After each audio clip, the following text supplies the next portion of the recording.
Troy Bryant was 42, quiet and forgettable at first glance. Most people at the Blackstone Hotel Gala thought his wife Vanessa had married beneath herself. He drove an old Toyota Avalon or a scratched Casio watch and stood silently near the back wall while Chicago's elite ignored him. What they didn't know was that Troy had secretly funded almost the entire scholarship gala.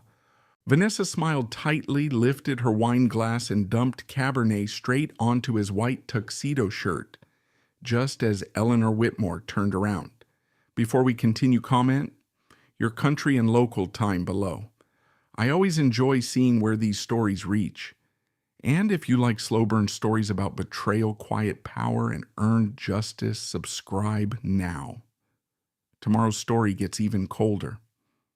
18 months earlier, the marriage had already started dying in small, quiet ways. Not through screaming, not through broken dishes or slammed doors. It died through pauses, long silences at dinner, empty looks across polished countertops, the sound of Vanessa Bryant typing on her phone, while Troy sat 3 feet away, reading shipping reports from Midwest rail terminals. Their house in Lincoln Park looked perfect from the outside. $6 million in renovated limestone and glass, heated floors, wine cellar, rooftop terrace facing the Chicago skyline. But the bedrooms felt colder every month. Vanessa had become obsessed with rooms full of important people, charity boards, startup mixers, political fundraisers, private dinners at Maple and Ash where nobody ate enough to justify the bill. Troy noticed it first in the way she introduced him. "This is my husband, Troy." Then quickly afterward, "He works in logistics." The sentence always landed like an apology. At one dinner in River North, a venture capitalist asked Troy what exactly he did. "Transportation infrastructure consulting," Troy answered calmly. The man nodded once and immediately turned back toward Vanessa and another founder, discussing artificial intelligence. Troy never interrupted, never competed for attention. He simply sat there folding his napkin carefully beside untouched steak, while Vanessa laughed louder than necessary at jokes that were not funny. A year earlier, she used to ask him about his day. Now she mostly asked questions like, "You're wearing that watch again," or "Do you realize everyone here drives something nicer than your Avalon?" The Avalon bothered her more than almost anything else. The silver Toyota sat in the driveway beside her black Range Rover Autobiography, like a delivery car parked at the wrong address. Troy kept it because it worked. That answer irritated Vanessa every time. One snowy February morning, she stood near the kitchen island scrolling Instagram while Troy poured coffee into his dented thermos. "You know Eleanor Whitmore's husband drives an Aston Martin," she said casually. Troy sealed the thermos lid. "I'm happy for him." Vanessa looked up slowly. "That's your problem, Troy." "What is?" "You're comfortable being invisible." Troy studied her face for a moment. The expensive skincare, the careful makeup, the exhaustion underneath both. Then he picked up his keys. "There are worse things to be." He left before she answered. The truth was, Troy had spent most of his adult life learning the value of silence. Silence helped people underestimate him. Silence revealed things. And lately, Vanessa had been revealing more than she realized. 3 months later, Troy sat alone in his office near West Loop reviewing quarterly freight projections when his phone buzzed with a chase fraud alert. Large transfer detected. He opened the account activity. $42,000. Destination Bennett Student Financial Services. Claire Bennett, Vanessa's younger sister. Troy stared at the screen for several seconds before returning to work. That night, Claire called him crying. "You actually paid it off," she whispered. "All of it." Troy leaned against the balcony railing outside his office. The Chicago River below looked black under freezing rain. "You needed a clean start," he said. "I can pay you back." "No," Troy interrupted gently. "Just finish nursing school." Claire cried harder after that. Vanessa never knew where the money came from. She assumed Troy had arranged some kind of loan. That happened often. Vanessa saw outcomes. She rarely asked about mechanisms. The mortgage crisis had been similar. 8 months earlier, Vanessa secretly refinanced portions of the house to maintain her social spending after several investment accounts dipped during a market correction. Troy discovered it through mailed documents left unopened in the kitchen. He fixed the issue quietly within 48 hours, transferred money, closed the exposure, protected the house. Vanessa never asked how. The pattern repeated constantly. Problems vanished around Troy. Bills got handled. Accounts stabilized. People got helped. But because he never explained himself, everyone assumed the scale was small, ordinary, manageable. Vanessa especially. She believed Troy earned decent money consulting for transportation companies across Illinois and Wisconsin. Enough to survive, not enough to matter. She had no idea Bryant Harbor Capital even existed. The firm occupied the 22nd floor of a plain office building in downtown Chicago under a different holding company name. No interviews, no press photos, no public profile attached to Troy Bryant. Over 12 years, Troy quietly built enormous wealth, investing in freight corridors, warehouse automation, and railroad logistics, long before larger firms understood the market. He preferred anonymity. Money attracted noise. Noise ruined clarity. One Thursday evening, Troy returned home earlier than expected after a canceled meeting in Milwaukee. The house was dark except for kitchen lights. Vanessa was upstairs showering. Her phone sat charging on the marble counter. Troy walked past it at first. Then it buzzed. A message preview appeared across the screen from Derek Holloway. Can't stop thinking about last night. Troy stopped walking. Water ran upstairs behind the ceiling. Steam hissed softly through the bathroom vent. The phone buzzed again. Once this gala is over, we won't have to pretend anymore. Troy looked at the message without touching the device. No anger crossed his face. No shock, only stillness. Then another message appeared. Can't wait until the gala is finally ours. Troy slowly sat down at the kitchen island. Outside, snow drifted against the windows overlooking Halsted Street. He read the words again. Ours. Not hers. Not his. Ours. The language told him more than the affair itself. This was no impulsive mistake. It was strategic, shared, planned. Upstairs, Vanessa hummed faintly while cabinet drawers opened and closed. Troy finally stood. He walked into his office near the back of the house and opened a locked drawer beneath stacks of transportation reports. Inside sat a thin black notebook. He placed it on the desk carefully. Then he wrote 3 names: Vanessa Bryant, Derek Holloway, Vector Lane, AI, nothing else, not yet. Because Troy Bryant understood something most angry men never learned. The first person who reacts usually loses. And for the first time in months, his marriage suddenly made perfect sense. Derek Holloway understood cameras better than most politicians. He knew how to hold eye contact half a second longer than necessary, knew how to lean forward during the interviews, like every question mattered deeply to him, knew how to smile without showing too much teeth. 41 years old, founder and CEO of Vector Lane AI. Business magazines called him the future of intelligent freight systems. Chicago social circles called him exciting. Troy Bryant called him predictable. The first time Troy saw Derek in person was at a rooftop networking event above the London House Hotel in downtown Chicago. Rain clouds hung low over the river that night. The city lights reflected off wet glass, while investors moved between champagne trays and startup founders, rehearsing polished conversations. Vanessa spotted Derek near the bar almost immediately. "There he is," she said softly, not to Troy, to herself. Troy noticed the shift in her posture before she even started walking. Her shoulders straightened. Her expression brightened in a way it no longer did around him. Derek greeted her with easy confidence. "Vanessa Bryant," he said warmly, "Chicago's favorite philanthropist." Vanessa laughed harder than the sentence deserved. Then she remembered Troy standing beside her. "Oh," she said quickly, "this is my husband, Troy." Derek shook his hand once. "Logistics consultant, right?" "That's right," Troy answered. "Interesting field." Derek replied automatically, already looking past him toward another investor approaching the table. Troy released the handshake first.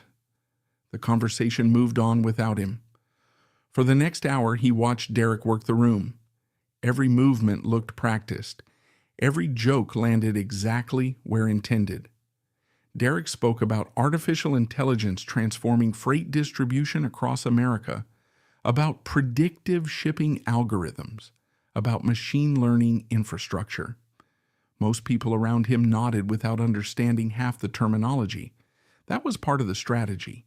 Complicated language sounded expensive, and expensive attracted investors. Troy listened carefully from the edge of the rooftop while nursing a glass of sparkling water. Some claims were exaggerated, others were impossible.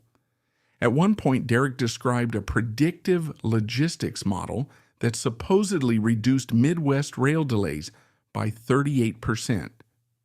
Troy knew the exact rail systems Derek referenced. The data did not exist, which meant one of two things.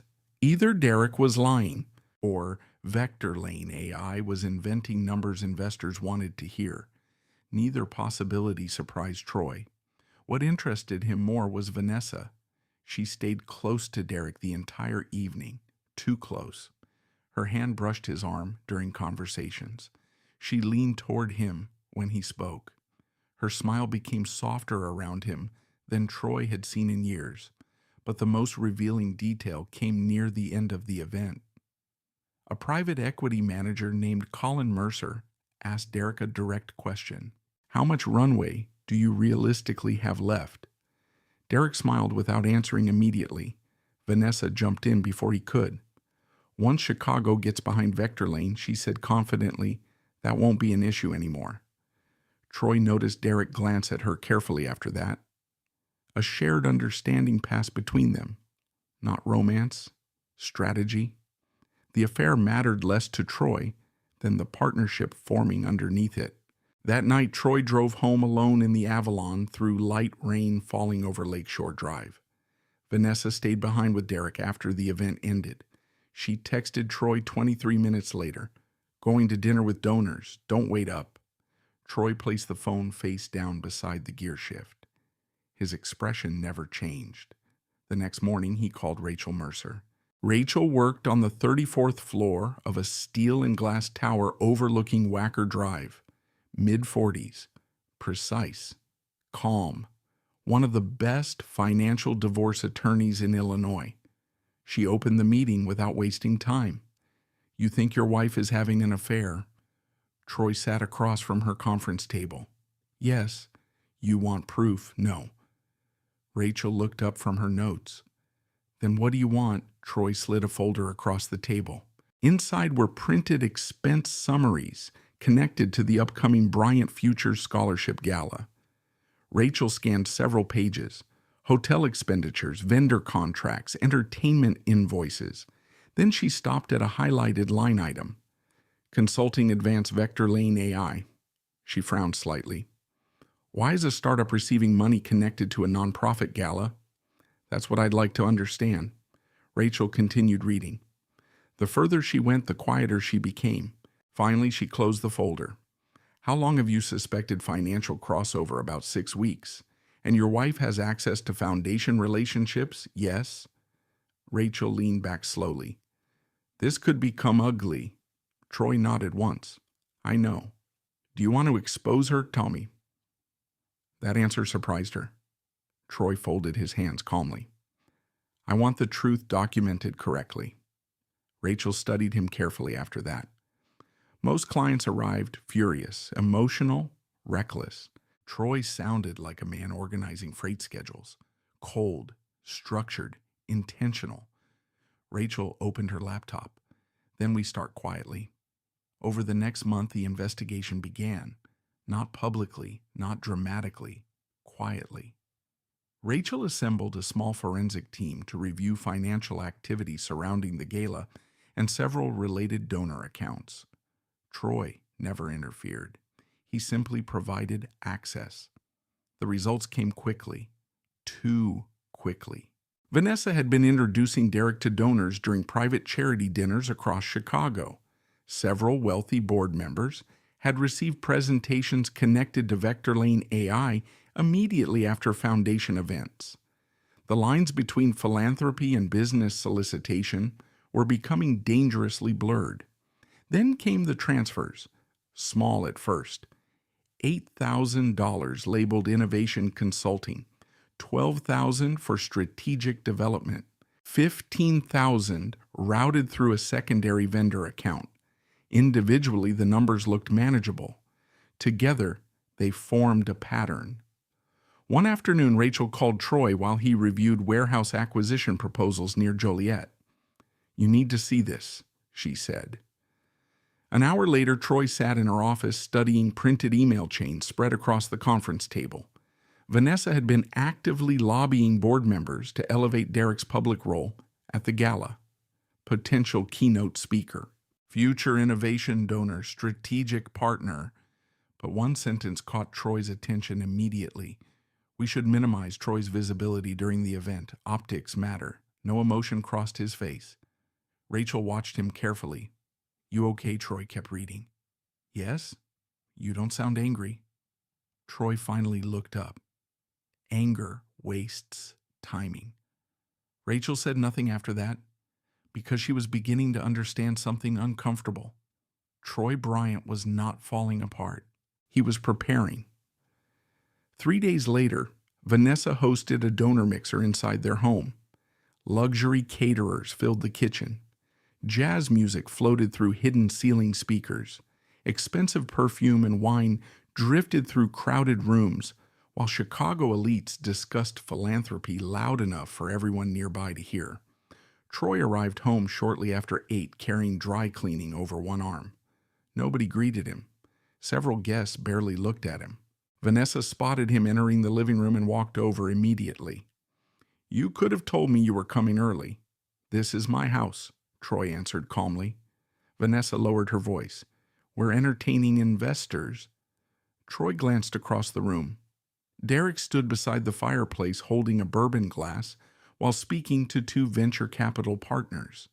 When Derek noticed Troy watching him, he smiled politely, like a man acknowledging hotel staff. Troy handed Vanessa the dry cleaning. "Enjoy your evening." Then he walked upstairs toward his office. Halfway up the staircase, he paused. Below him, Derek laughed at something Vanessa whispered into his ear. The room laughed with him. Troy continued upstairs without turning around. Inside his office, he closed the door quietly and opened his laptop. An unread email sat waiting from Rachel Mercer. Subject line: "Someone is trying very hard to erase your name from this event." Troy opened the attachment. It was the preliminary gala branding layout, major donor recognition section, corporate sponsors, board acknowledgments, strategic innovation partners. His name appeared nowhere, not once. Troy leaned back slowly in his chair. Downstairs, the party continued beneath warm lighting and expensive music. Laughter echoed faintly through the floorboards. He stared at the document for a long moment before reaching for the black notebook again. Then he wrote a 4th name beneath the others, Rachel Mercer, because the next phase would require witnesses, and Troy Bryant had officially stopped hoping his marriage could still be saved. Long before Chicago donors shook Troy Bryant's hand without remembering his name, he had been a 17-year-old kid standing outside a closed grocery store on South Halsted Street, holding 2 overdue utility bills in frozen hands. The electricity at home had already been shut off once that winter. His mother worked night shifts at Mercy Hospital, 12 hours at a time, sometimes 14. She slept in short fragments and apologized constantly for things that were never her fault. Troy learned early that survival often sounded quiet, not dramatic, just exhausting. Their apartment in Southside Chicago smelled like radiator heat and cheap laundry detergent. Snow leaked through cracked window frames every January. His mother taped towels against the gaps to keep cold air from reaching the kitchen table where Troy studied at night. He rarely talked about those years. Not because he was ashamed, because nobody wealthy ever understood what constant financial pressure actually felt like. They thought poverty looked cinematic. It did not. It looked like calculating grocery totals before reaching the register. It looked like wearing the same winter coat 3 years in a row. It looked like pretending not to hear collection agencies calling after 8 p.m. By 17, Troy had nearly given up on college entirely. His grades were excellent. Teachers pushed him constantly toward engineering programs and business schools, but scholarships required time paperwork, interviews, transportation, things poor families struggled to manage while surviving. One afternoon, his guidance counselor stopped him outside class. "You got mail," she said. Troy still remembered the envelope, plain white, no return address.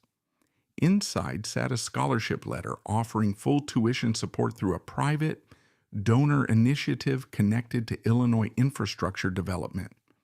No photographs, no ceremony, just opportunity. At the bottom of the page, one sentence stayed with him for years. "Someone once opened a door for me. This is your turn." That scholarship changed everything. Troy attended Northwestern University, graduated near the top of his class, entered freight logistics during a period when most investors ignored transportation, infrastructure, completely. He saw opportunity where others saw boredom. Rail systems, cargo routing, warehouse positioning, distribution timing, nothing glamorous, which meant nobody crowded the market early. By 34, Troy quietly owned stakes in multiple Midwest freight operations through layered holding companies and transportation funds. By 38, Bryant Harbor Capital managed assets large enough to attract institutional attention. Troy avoided it. No magazine interviews, no podcasts, no conference speeches. He understood something important about wealth. The louder people advertised money, the more desperately they usually needed approval. Troy only needed stability. And eventually he created the Bryant Futures Scholarship Initiative, the same kind of opportunity that once rescued him. Every year, hundreds of Chicago students from struggling neighborhoods receive scholarships connected to the program. Trade school grants, engineering tuition, nursing assistance, logistics apprenticeships. Most recipients never learned who funded it. Troy preferred it that way. The students mattered. Attention did not. Vanessa never understood that part of him. In her world, money existed to be seen, to shape status, to influence rooms. The idea of giving millions anonymously felt almost irrational to her. She knew an anonymous donor heavily financed the annual Bryant Futures Gala. She simply assumed the donor was some old East Coast billionaire hiding behind attorneys and family offices. She never imagined the man drinking coffee beside her every morning was writing the checks. One rainy Tuesday afternoon, Troy sat alone inside a freight terminal office near Cicero, reviewing shipment reports when his phone rang. "Eleanor Whitmore." Troy answered immediately. "Good afternoon, Eleanor. You need to come downtown." Her voice sounded sharper than usual. "What happened?" "Not over the phone." Troy glanced at the clock. 4:12 p.m. "I can be there in 40 minutes.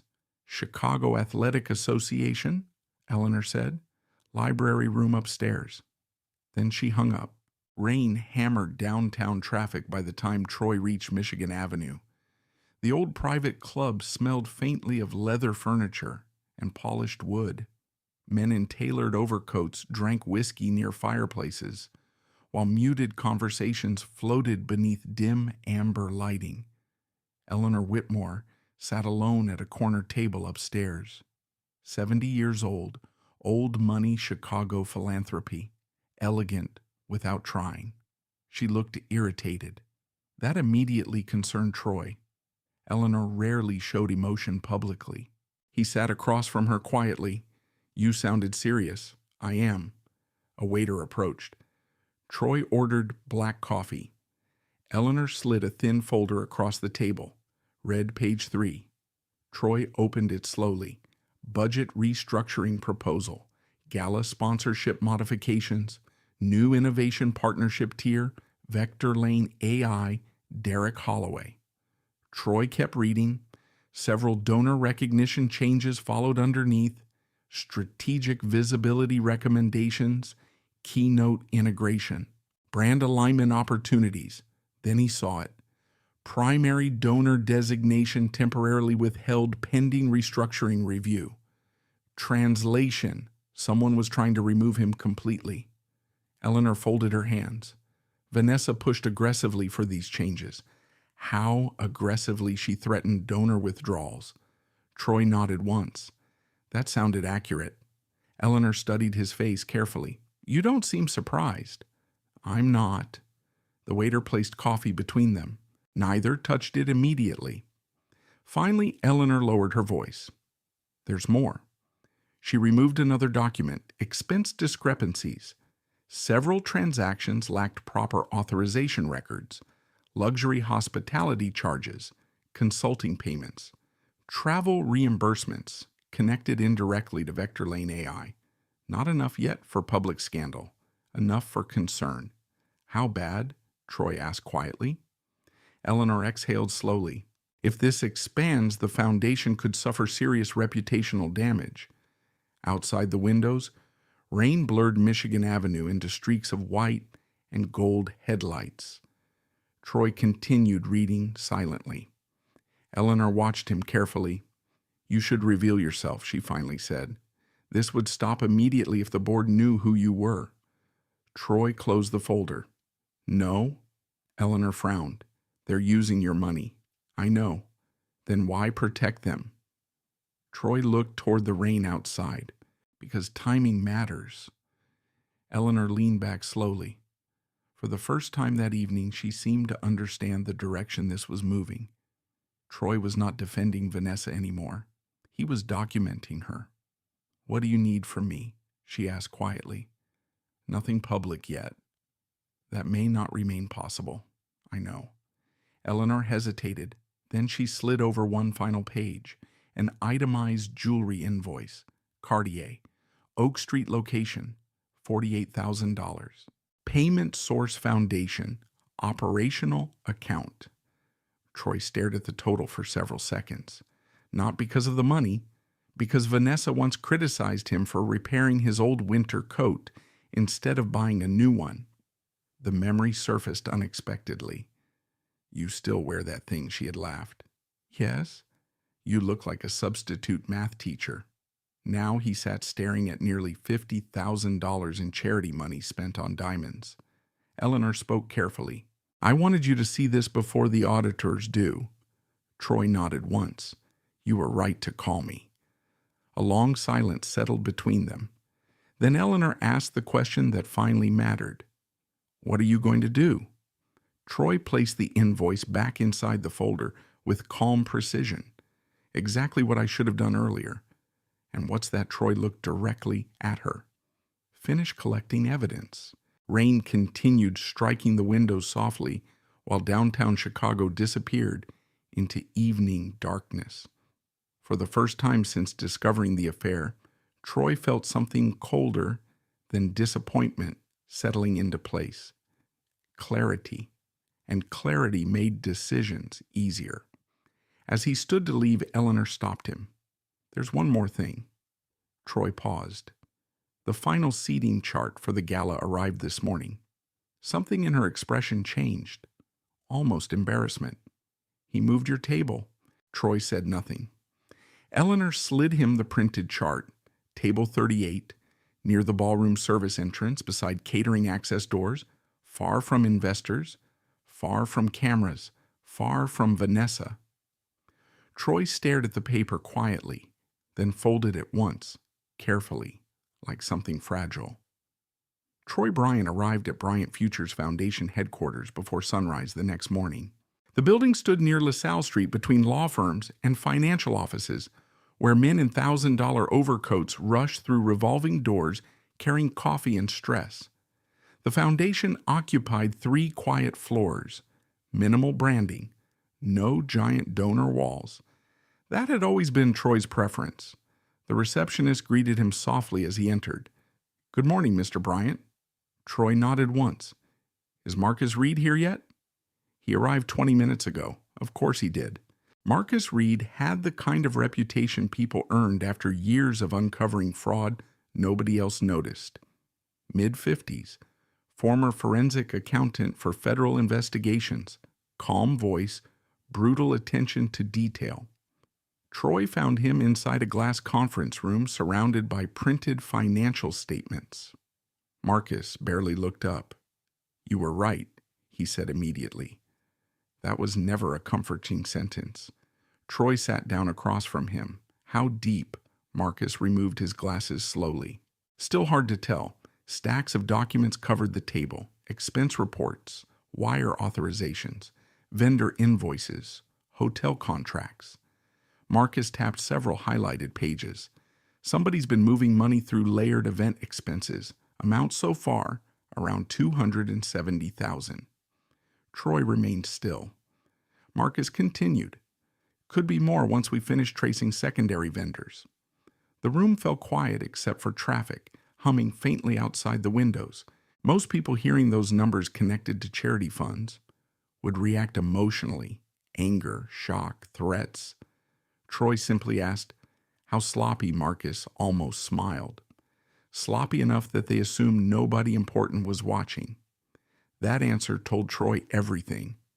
Vanessa never feared consequences because she never believed quiet people controlled systems.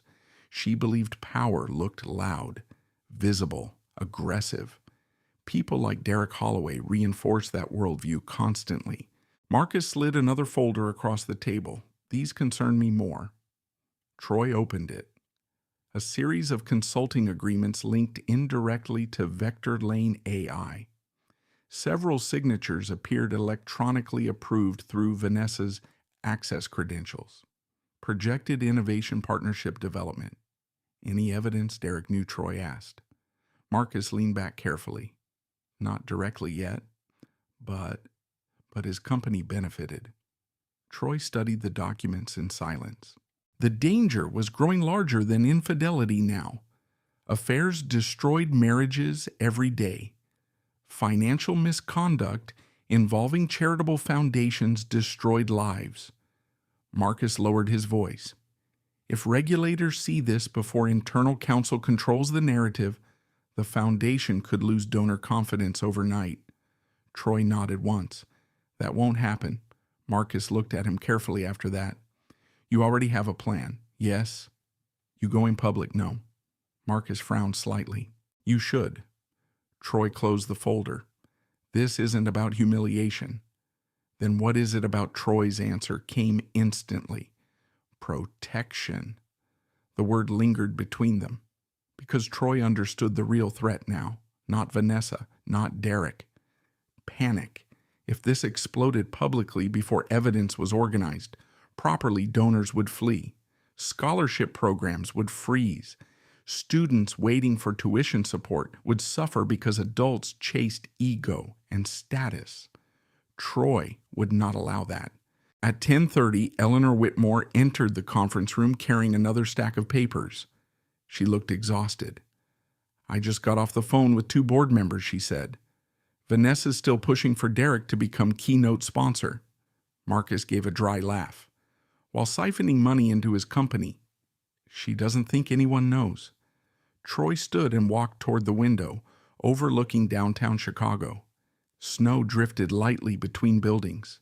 Below, the city moved normally.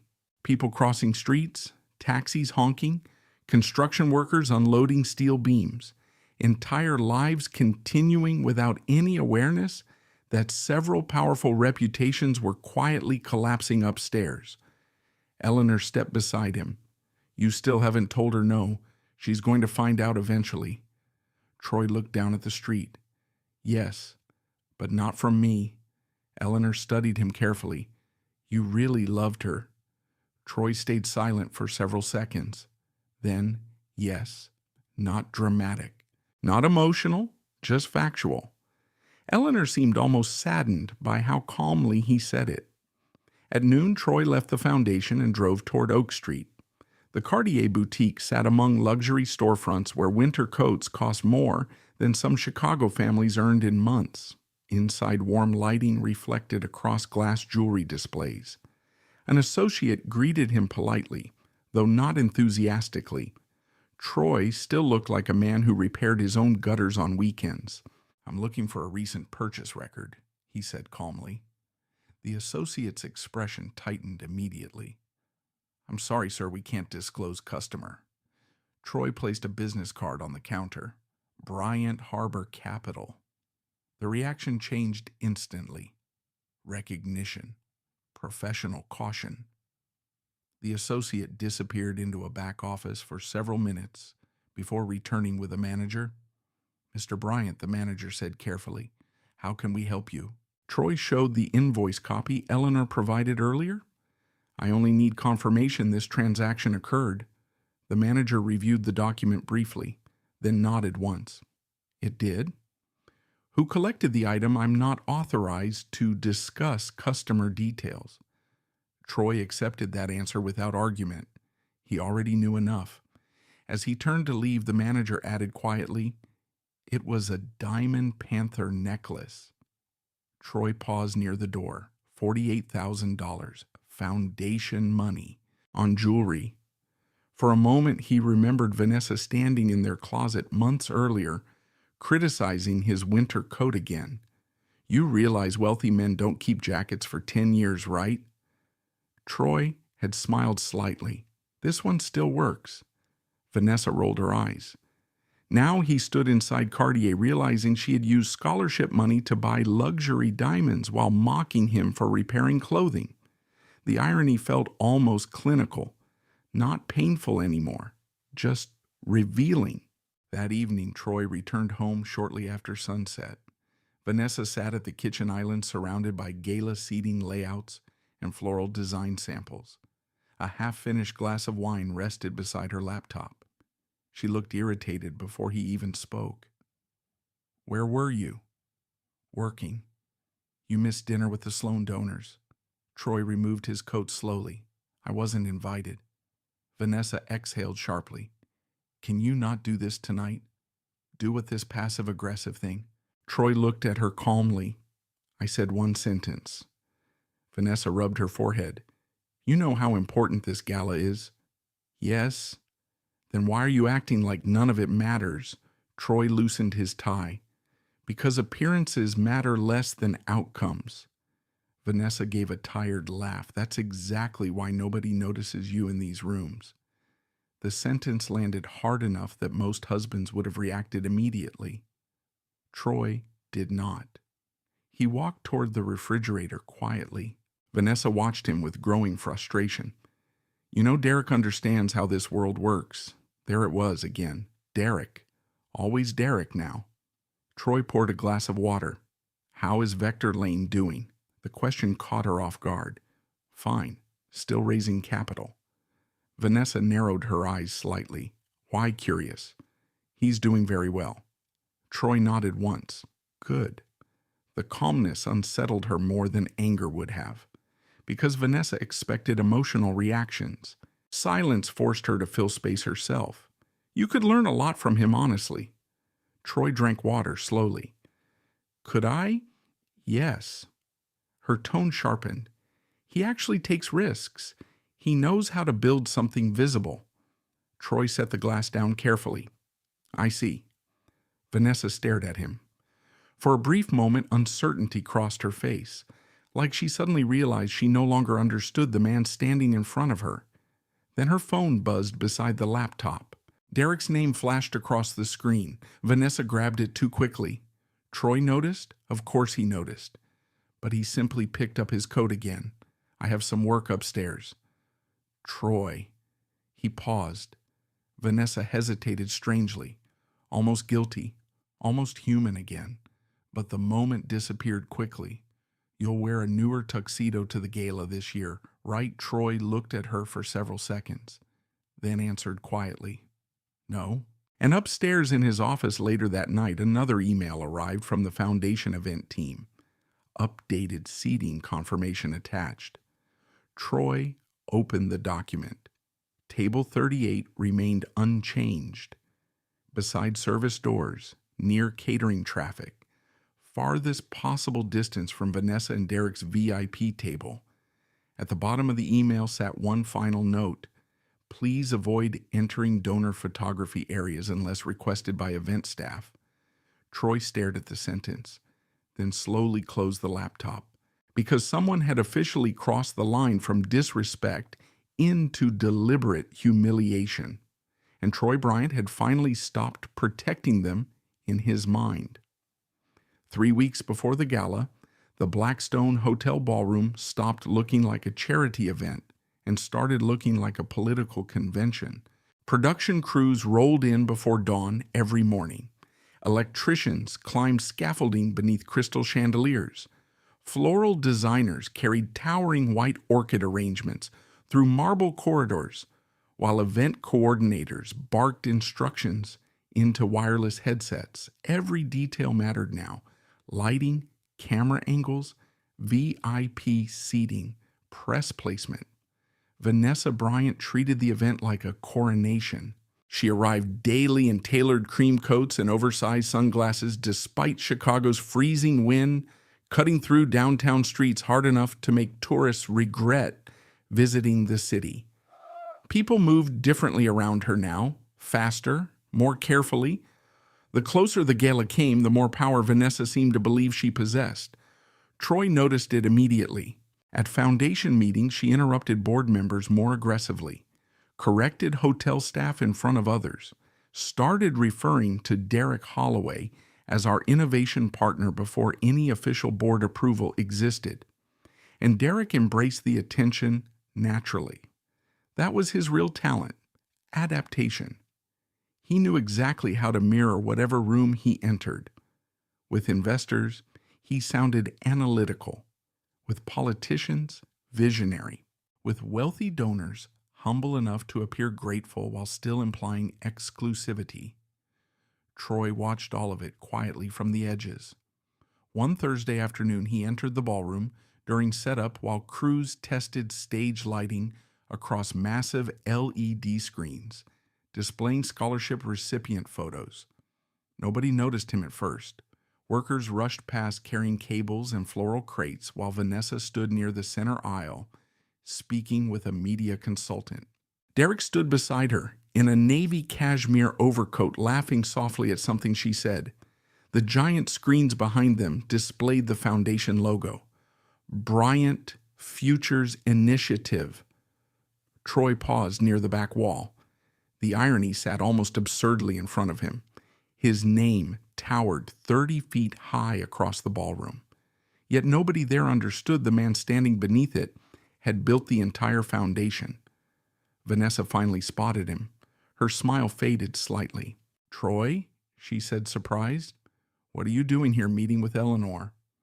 Vanessa glanced toward Derek briefly before answering. "We're in the middle of media prep." "I noticed." Derek approached with polished confidence. "Hey, Troy?" Troy nodded once. "Derek." The younger media consultant nearby looked confused for half a second, likely trying to understand why Vanessa's husband dressed like an accountant while Derek looked like a billionaire startup founder from a magazine cover. Derek gestured toward the stage. "It's coming together beautifully." "Yes," Troy answered calmly. "Expensive, too?" Vanessa's tone sharpened slightly. "That's usually how successful events work. Troy looked around slowly. The imported floral walls, custom LED installations, premium liquor stations, handmade donor gift boxes stacked near the entrance. He knew the exact cost of every single item, because he approved the emergency funding transfers personally 2 nights earlier. The gala budget had nearly collapsed after 2 corporate sponsors quietly reduced contributions during market volatility. Vanessa never learned about it. She only knew the money appeared, just like always. Eleanor Whitmore emerged from a side corridor moments later.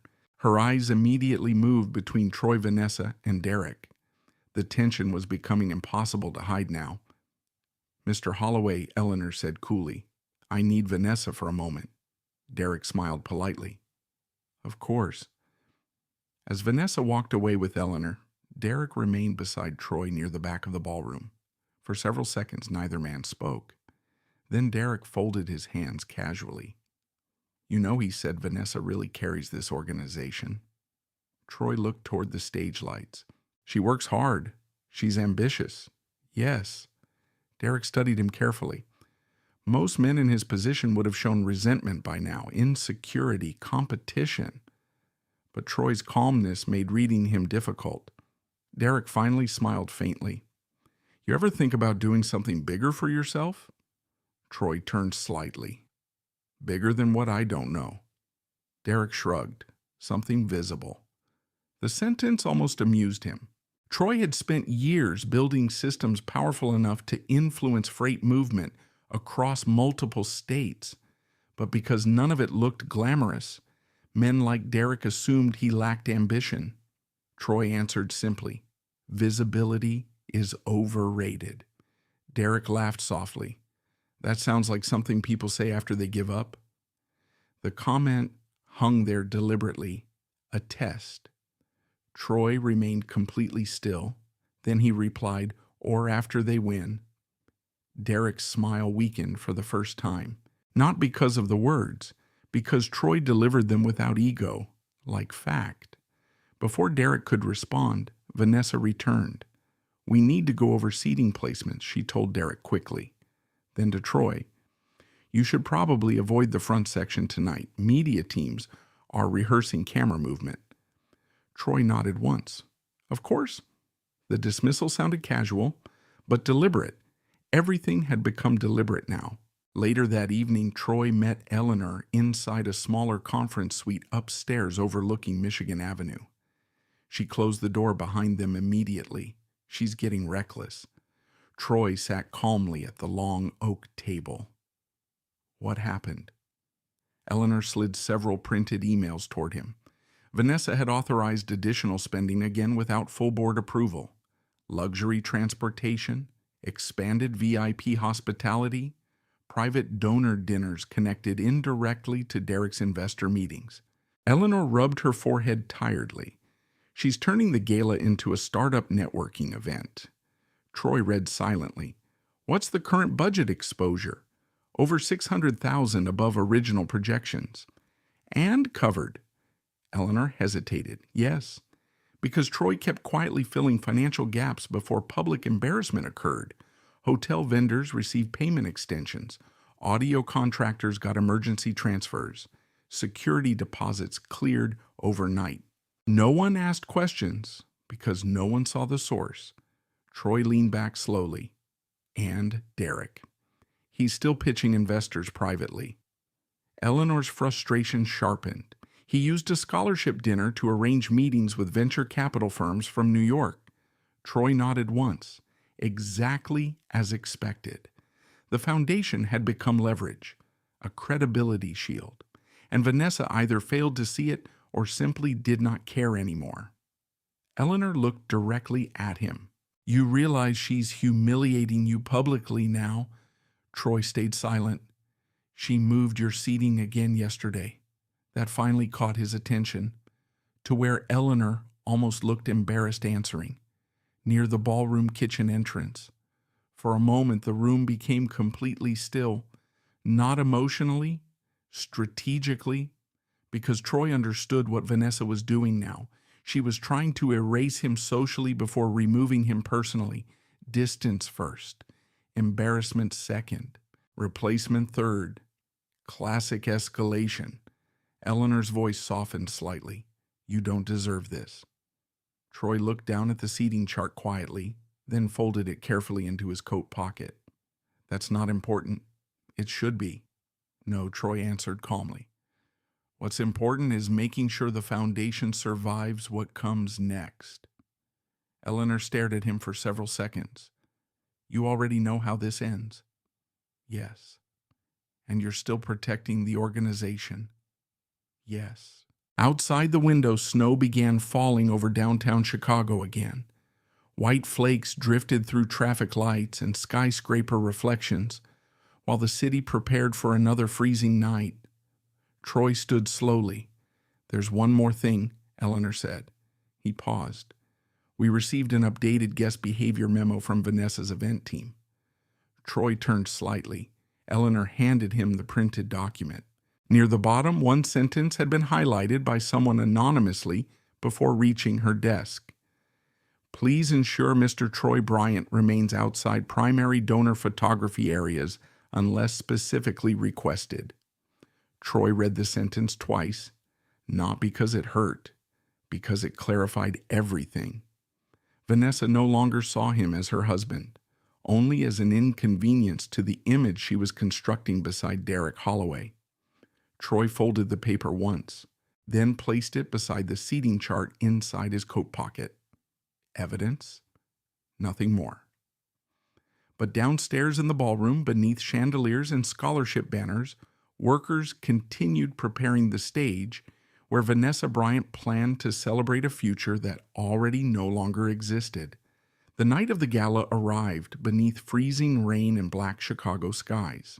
Downtown traffic crawled along Michigan Avenue, while black SUVs lined up outside the Blackstone Hotel entrance, like a parade of polished money and controlled smiles. Inside the ballroom, crystal chandeliers reflected across hundreds of wine glasses, arranged with military precision. A string quartet played near the marble staircase, while photographers moved through donors and politicians, hunting useful faces. Every table carried scholarship cards featuring students whose lives had been changed by the Bryant Futures Initiative. Most guests admired the stories for less than 10 seconds before returning to conversations about investments and social positioning. Troy Bryant arrived alone at 6:42 p.m., not fashionably late, not dramatically early, exactly on time. The valet barely looked at the old silver Avalon before handing the keys to a younger attendant with visible confusion. Troy stepped from the car wearing the same tuxedo Vanessa complained about for years. Black, simple, tailored properly. The white cuff showed slight wear near the buttons if someone looked closely enough. Nobody did. Rainwater glistened across the hotel entrance behind him as he walked quietly through revolving doors into warmth and noise. Several guests glanced at him briefly before dismissing him almost instantly. Wrong watch, wrong car, wrong energy. Troy moved through the ballroom calmly. Waiters carrying champagne passed beside him without offering trays at first. One younger bartender near the back asked politely if he was with hotel operations. Troy answered simply, no, then continued walking. The ballroom looked magnificent. Massive projection screens displayed scholarship recipients smiling beside acceptance letters and college campuses. White orchids climbed gold display columns near the stage, while soft amber lighting washed across the ceiling. Troy noticed several last-minute additions immediately. Extra floral walls, additional LED installations, expanded premium liquor stations. Vanessa had overspent again. He knew because the emergency transfer request reached his office 48 hours earlier. $212,000, approved personally, quietly, as always. From across the ballroom, Vanessa finally spotted him. For half a second, irritation crossed her face. Then the social smile returned instantly as donors approached her table. She looked stunning tonight. Silver gown, diamond necklace from Cartier resting against her collarbone. Troy recognized it immediately. Scholarship money. Vanessa excused herself from a group of board members and walked toward him carefully. "You actually wore it," she said quietly. "The tuxedo." "Yes, it still fits." Her jaw tightened slightly. "Troy tonight is important." "I know." "Then please don't make things awkward." Troy looked around the ballroom slowly. "I'm standing here, you know what I mean." Before he could answer, Derek Holloway approached, holding a glass of bourbon. Perfect timing, as usual. "There he is," Derek said smoothly. "Man of the hour." The joke carried just enough edge to sound harmless publicly. Vanessa gave a restrained laugh. Troy remained calm. "Good evening, Derek." Derek glanced briefly at Troy's watch. Still the Casio. Still the old tuxedo. Still invisible. "You sitting near the back tonight?" Derek asked casually. "That's the plan." Vanessa crossed her arms. "It's just easier for photography." Troy nodded once. "Of course." A photographer approached suddenly. "Vanessa, Derek, can I grab one near the donor wall?" Vanessa immediately straightened. Derek smiled toward the camera naturally. The photographer barely acknowledged Troy standing beside them. "Perfect," he said. "Just you two. Not husband and wife. Just Vanessa and Derek." Troy stepped aside before anyone asked him to. The flashes began immediately. He watched Vanessa lean slightly toward Derek beneath giant scholarship banners funded entirely by his money. Neither of them noticed Eleanor Whitmore observing from across the ballroom, but Troy did. Eleanor's expression darkened visibly. Good, Troy thought quietly. Let her see it herself. The gala officially began 20 minutes later.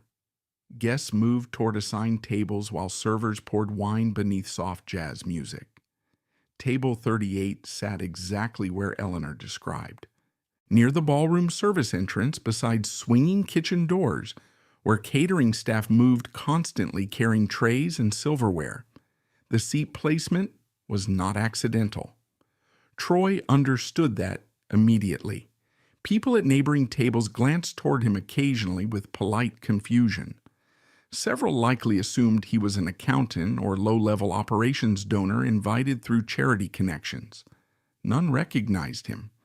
That part almost amused him now. Halfway through dinner, Vanessa took the stage beside Derek and Eleanor for opening remarks. Spotlights washed over them while cameras rolled from multiple angles. Vanessa spoke beautifully, confident, emotional, practiced. She talked about opportunity, education, community investment, and building futures for underprivileged students across Illinois. The audience applauded repeatedly. Troy listened quietly. While cutting steak, no one else at his table seemed interested in eating. Then Derek stepped forward. He spoke about innovation, artificial intelligence, the future of logistics. Together, Derek announced confidently, "We're creating pathways that connect technology and human potential." More applause. Troy noticed several investors nodding approvingly near the front tables. Derek was good, very good. That made him dangerous. After speeches ended, guests spread across the ballroom again for cocktails and networking. Troy remained seated near the back for several minutes, watching patterns develop. Who approached whom? Which investors followed Derek? Which board members avoided Eleanor? Which reporters focused cameras exclusively on Vanessa and Derek together? Everything told a story. Around 9:15 p.m., Troy finally stood and walked toward the center bar area. He found Vanessa near the donor wall speaking with two political donors from Evanston. The moment she saw him approaching, tension entered her posture. "Excuse us 1 second," she told the donors quickly. They stepped aside near a champagne tower. Vanessa lowered her voice immediately. "What are you doing talking to my wife?" "Not here." Troy studied her calmly. "We need to discuss the audit." Color faded slightly from her face.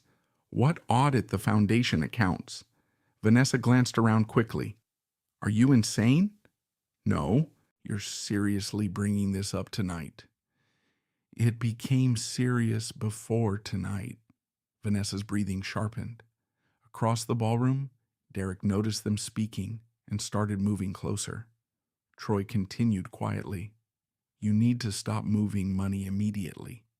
Vanessa stared at him. Then something shifted behind her eyes. Not guilt, fear. Because for the first time she realized Troy knew more than expected. You've been going through my accounts, the foundation's accounts. You have no right. I funded the foundation. The sentence almost slipped out naturally, but Troy stopped himself 1 second too early. Vanessa misunderstood the pause completely. She laughed once, cold, disbelieving. You funded nothing, Troy. Derek arrived beside them at that exact moment. Everything okay here? Vanessa looked furious now. He's trying to start drama. I'm trying to prevent legal exposure. Derek's expression hardened slightly. Maybe tonight isn't the time. Troy turned toward him. No. Actually, it is. The tension sharpened instantly. Nearby conversation slowed. Several guests began noticing raised voices. Vanessa stepped closer to Troy, embarrassment flooding across her face as more eyes turned toward them. You are not doing this to me tonight. Telling the truth. You don't even belong in this room. The words landed louder than she intended. Silence spread outward in waves. Several nearby donors turned fully now. Derek reached lightly toward her arm, Vanessa, but she was already spiraling. Years of resentment, embarrassment, social pressure, all collapsing together under public attention. She grabbed the nearest wine glass from a passing server tray, then hurled the Cabernet directly at Troy's chest. Red wine exploded across his white tuxedo shirt. Gasps rippled across the ballroom. The string quartet stopped playing mid-note. Wine dripped slowly from Troy's collar onto polished marble floors, while hundreds of eyes locked onto him. But Troy Bryant never moved, not 1 inch. Across the ballroom entrance, Eleanor Whitmore turned toward the commotion. She saw the wine, saw Vanessa, saw Troy standing completely still beneath scholarship banners carrying his family name. And then Eleanor began walking toward them with an expression that made several board members immediately step aside. The ballroom stayed silent long enough for wine to drip from Troy Bryant's cuff onto the marble floor, 1 drop at a time. Vanessa stood frozen beside him, chest rising too quickly now as reality caught up with impulse. The empty wine glass trembled slightly in her hand. Derek Holloway immediately stepped forward. Everyone, let's just calm down, don't. Eleanor Whitmore's voice cut across the ballroom, sharp enough to stop him mid-sentence. She reached them seconds later, 70 years old, perfect posture, eyes cold enough to silence donors, politicians, and board members without raising her voice. Her gaze moved first to Troy's stained tuxedo, then to Vanessa. What, Eleanor asked carefully, did you just do? Vanessa swallowed hard. She was trying to explain, Derek began. I wasn't speaking to you. The sentence landed like a slap. Several nearby guests quietly stepped backward. Reporters near the stage stopped pretending not to watch. Troy removed a folded handkerchief from his pocket and calmly wiped wine from his collar. No anger, no embarrassment. That frightened Vanessa more than shouting would have. Eleanor looked directly at her. Do you have any idea who just paid for this ballroom? Vanessa blinked once. What the ballroom? Eleanor repeated. The scholarships. The emergency funding that saved this gala 3 separate times in the last month. Confusion spread visibly across Vanessa's face. Derek spoke carefully now. Eleanor, maybe this isn't the place. Oh, this is exactly the place. Her voice echoed across the suddenly silent ballroom. Every nearby conversation had stopped completely now. Guests openly stared. Waiters stood motionless, holding silver trays. Even the string quartet near the stage remained frozen with instruments lowered. Eleanor turned slowly toward the crowd. For 7 years, she announced the largest donor behind the Bryant Futures Initiative has remained anonymous by personal choice. Several board members exchanged nervous looks. Vanessa stared at Eleanor, then at Troy, then back again. "No," she whispered. Eleanor ignored her. "That donor," she continued calmly, "is Troy Bryant." The silence afterward felt physical. One donor near the front actually laughed softly in disbelief before realizing nobody else was laughing.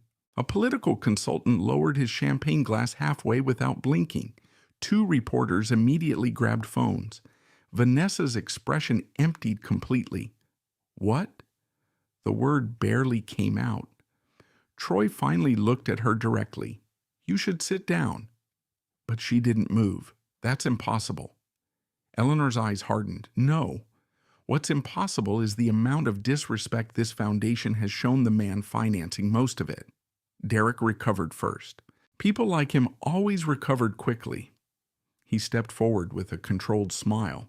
"Well," he said carefully, "this is obviously a misunderstanding involving donor privacy, and it involves financial misconduct."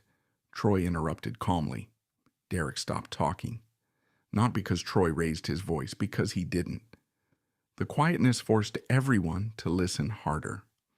Troy reached into his inside coat pocket and removed a folded document packet protected in clear plastic.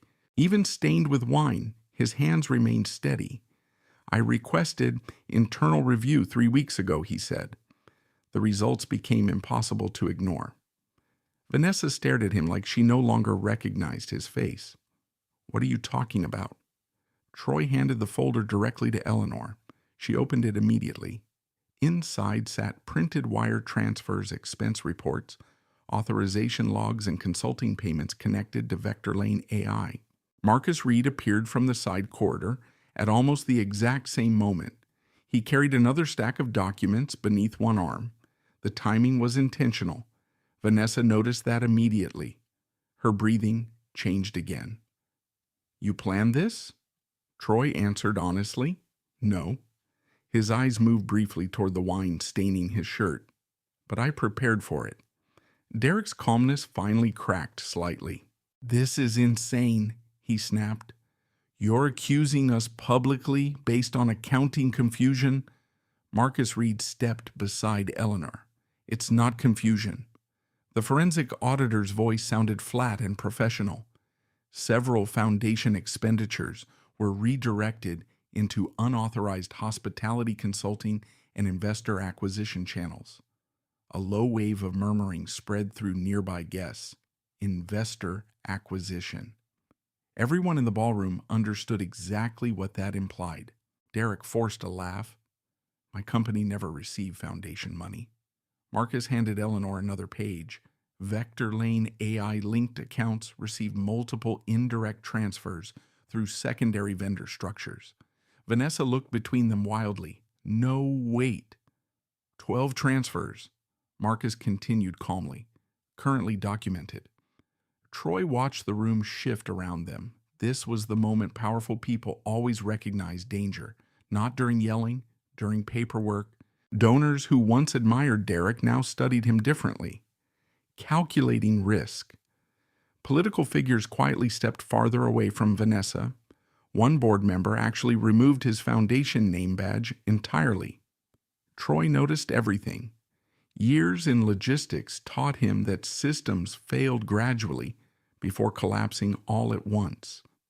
This ballroom had entered collapse. Vanessa finally turned toward Troy fully. "You did this to me." The accusation sounded almost desperate. Troy looked exhausted more than angry. "No," he answered quietly.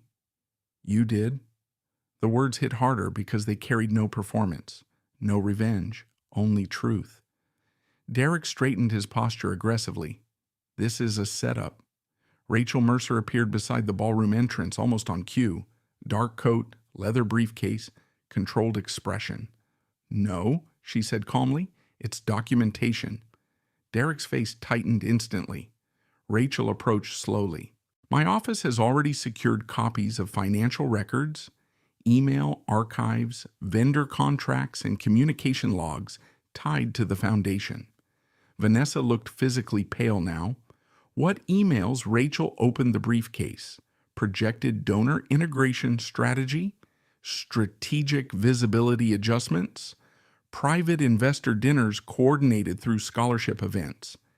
And finally, we should minimize Troy's visibility during the event. Optics matter. Rachel handed the printed email directly to Eleanor. Vanessa's lips parted slightly. She remembered writing it immediately. Around them, several donors openly stared now without pretending otherwise. Humiliation had reversed direction. Troy felt no satisfaction from it, only inevitability. Because once systems began exposing, truth emotion became irrelevant. Eleanor looked furious now in a way Troy had never seen publicly. "You used scholarship infrastructure," she said coldly, "to market a private startup." Derek immediately pushed back. "That's not illegal." "No," Rachel answered calmly, "but unauthorized financial diversion tied to nonprofit operations absolutely can." Several people nearby quietly stepped even farther away from Derek after hearing that. The ballroom no longer looked glamorous. It looked dangerous. Vanessa suddenly grabbed Troy's arm, hard. "You can stop this." Troy looked down at her hand on his sleeve stained with wine. "You should let go." "Troy, you humiliated yourself tonight, Vanessa, not me." The sentence nearly broke her composure completely, because for the first time all evening, she realized something horrifying. Troy Bryant had never been weak. He had simply been patient. Marcus Reed approached Eleanor again and handed her one final sheet. She scanned it silently, then looked directly at Derek. "This transfer," she said, "slowly leads directly to an account connected to Vector Lane AI operational funding." The room reacted instantly. Even Derek lost control of his expression for half a second. Only half. But Troy saw it. Fear. Real fear. Not social embarrassment. Financial fear. The dangerous kind. Reporters began moving closer openly now. Phones lifted. Whispers intensified. One donor quietly told his assistant to contact legal counsel immediately. Another walked directly toward the exit. Vanessa stepped backward, unsteadily. "No." Derek moved beside her quickly. "We're leaving." No, Eleanor answered sharply. Nobody moved. Then Eleanor turned toward Marcus. "Contact outside counsel tonight." Marcus nodded. "And notify the rest of the board." "Yes." Rachel closed her briefcase slowly. "There's one more issue." Everyone looked toward her. "The financial irregularities may exceed nonprofit jurisdiction thresholds." The ballroom went still again, because every executive, donor, and attorney in that room understood what she was implying. Federal attention. Vanessa looked at Troy one final time, not with anger now, with disbelief, as though her entire marriage had suddenly become unrecognizable in a single hour. But Troy only stood quietly beneath scholarship banners carrying his name while red wine dried across his shirt. And for the first time all night, nobody in the ballroom looked past him anymore. The ballroom emptied in layers. First the politicians, then the cautious donors, then the investors, who suddenly remembered early flights and urgent calls waiting outside. By midnight, the Blackstone Hotel no longer looked like a celebration. It looked like the aftermath of a corporate disaster. Half-drunk wine glasses remained abandoned across white tablecloths.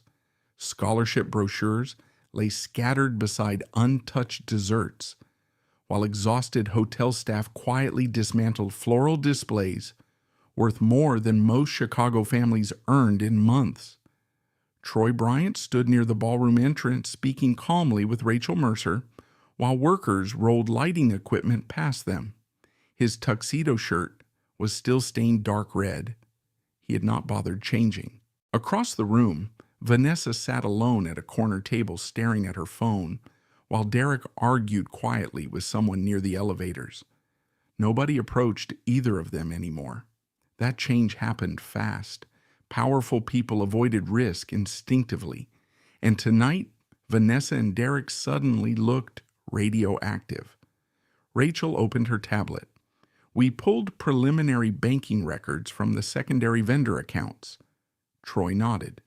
How bad? Rachel exhaled slowly. Worse than we thought. She rotated the screen toward him.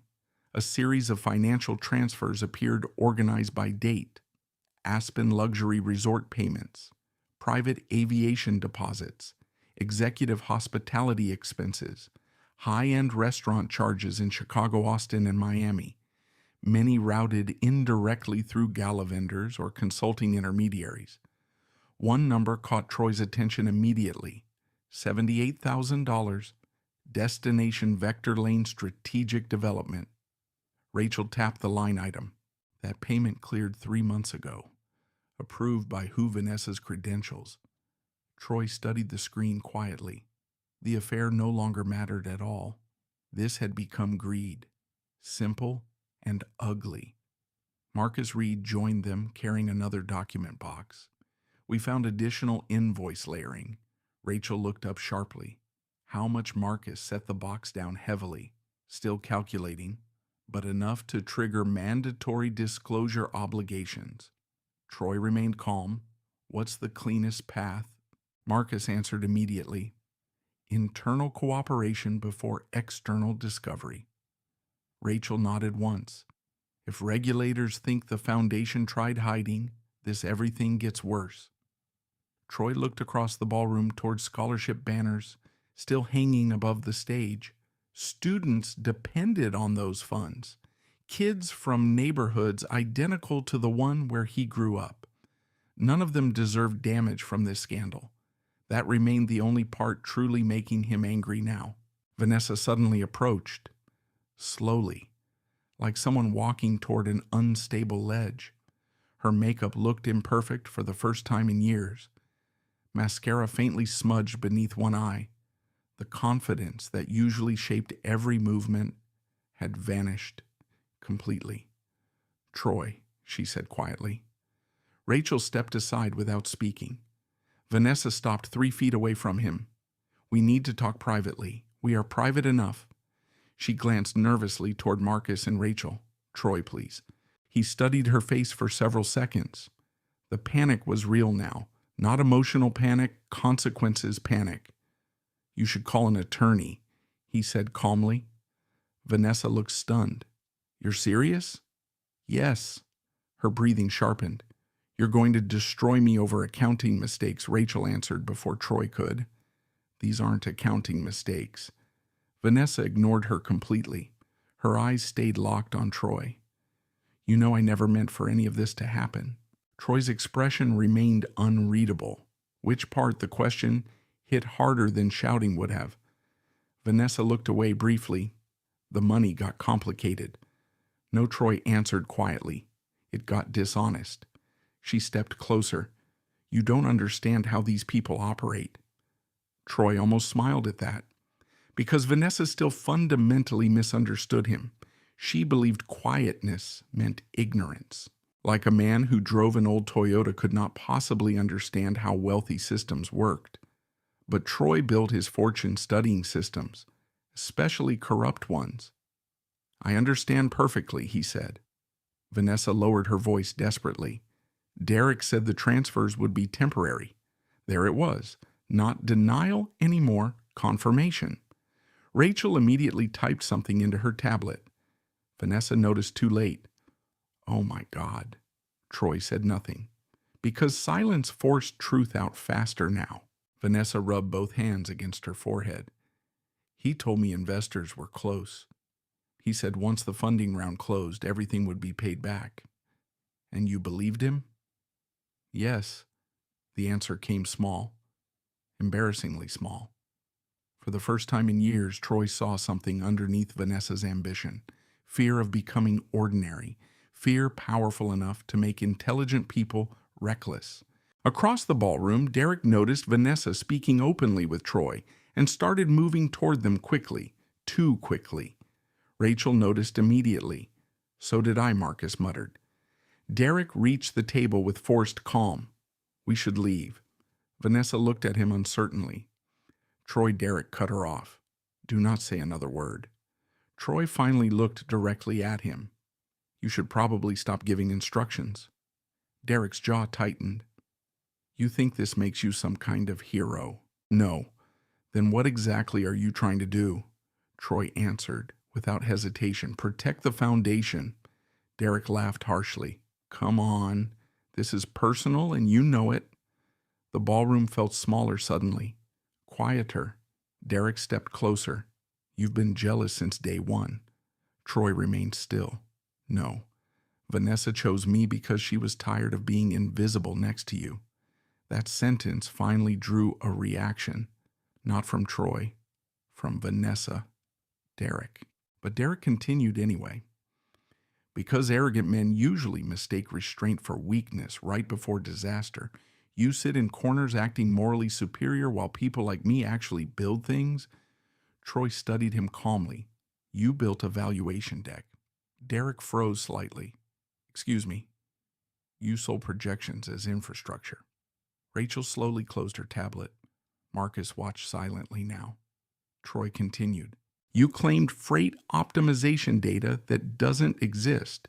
Used charity access to chase investors and convince Vanessa operational money could quietly float your company until the next funding round.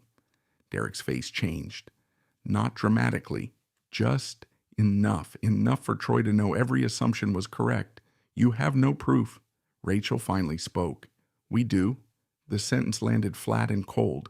Marcus opened the document box. Inside sat printed communications financial routing records, vendor shell agreements, and time-stamped transfer approvals.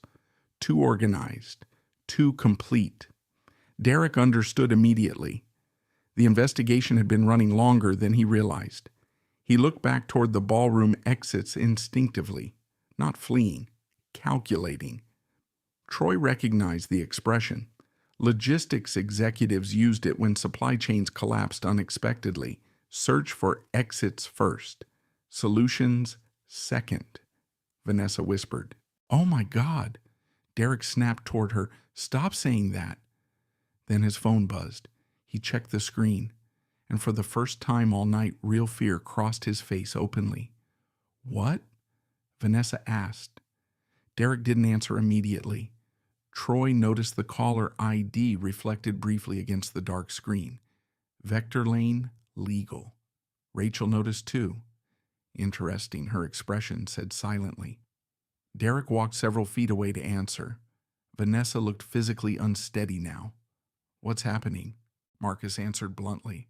My guess investors are finding out. Outside the ballroom windows, Chicago rain hammered dark streets, while emergency lights flashed somewhere along Michigan Avenue. The city kept moving, always moving. Vanessa sat down slowly. Troy. He looked at her. Did you ever actually love me? The question arrived too late, not because the answer was no, because the answer used to be yes, and that was worse. Troy spoke carefully. I loved who you were before all this. Tears finally reached her eyes then, real ones, not social tears, not controlled emotion for donor rooms and cameras, just collapse. You think I wanted this life, she whispered. Troy looked at the diamond necklace around her throat. Scholarship money glittered under ballroom lights. I think you wanted people to envy you.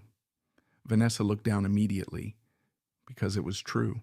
Before either could speak again, Eleanor Whitmore crossed the ballroom carrying her phone tightly in one hand. Her face had gone completely pale. Everyone noticed. What happened? Rachel asked. Eleanor looked directly at Troy. The FBI Financial Crimes Division contacted the foundation. Silence. Absolute silence. Even Derek stopped speaking on his call across the room. Eleanor continued carefully. They want immediate access to financial records connected to tonight's disclosures. Vanessa closed her eyes. Derek slowly lowered his phone from his ear. And Troy Bryant finally understood the situation had moved beyond social scandal forever. By 8 o'clock the next morning, Vector Lane AI's valuation had started collapsing in real time. Troy Bryant watched it happen from the 22nd floor of Bryant Harbor Capital, while gray Chicago snow drifted sideways beyond the office windows. No celebration crossed his face, only observation. 3 monitors displayed financial feeds and internal reports, while muted CNBC coverage rolled silently across the wall television. Vector Lane AI faces investor questions after charity gala controversy. The headline sat beneath Derek Holloway's smiling press photo taken less than 2 weeks earlier. Different world now. Rachel Mercer entered Troy's office carrying coffee and a stack of legal folders. "You should probably eat something."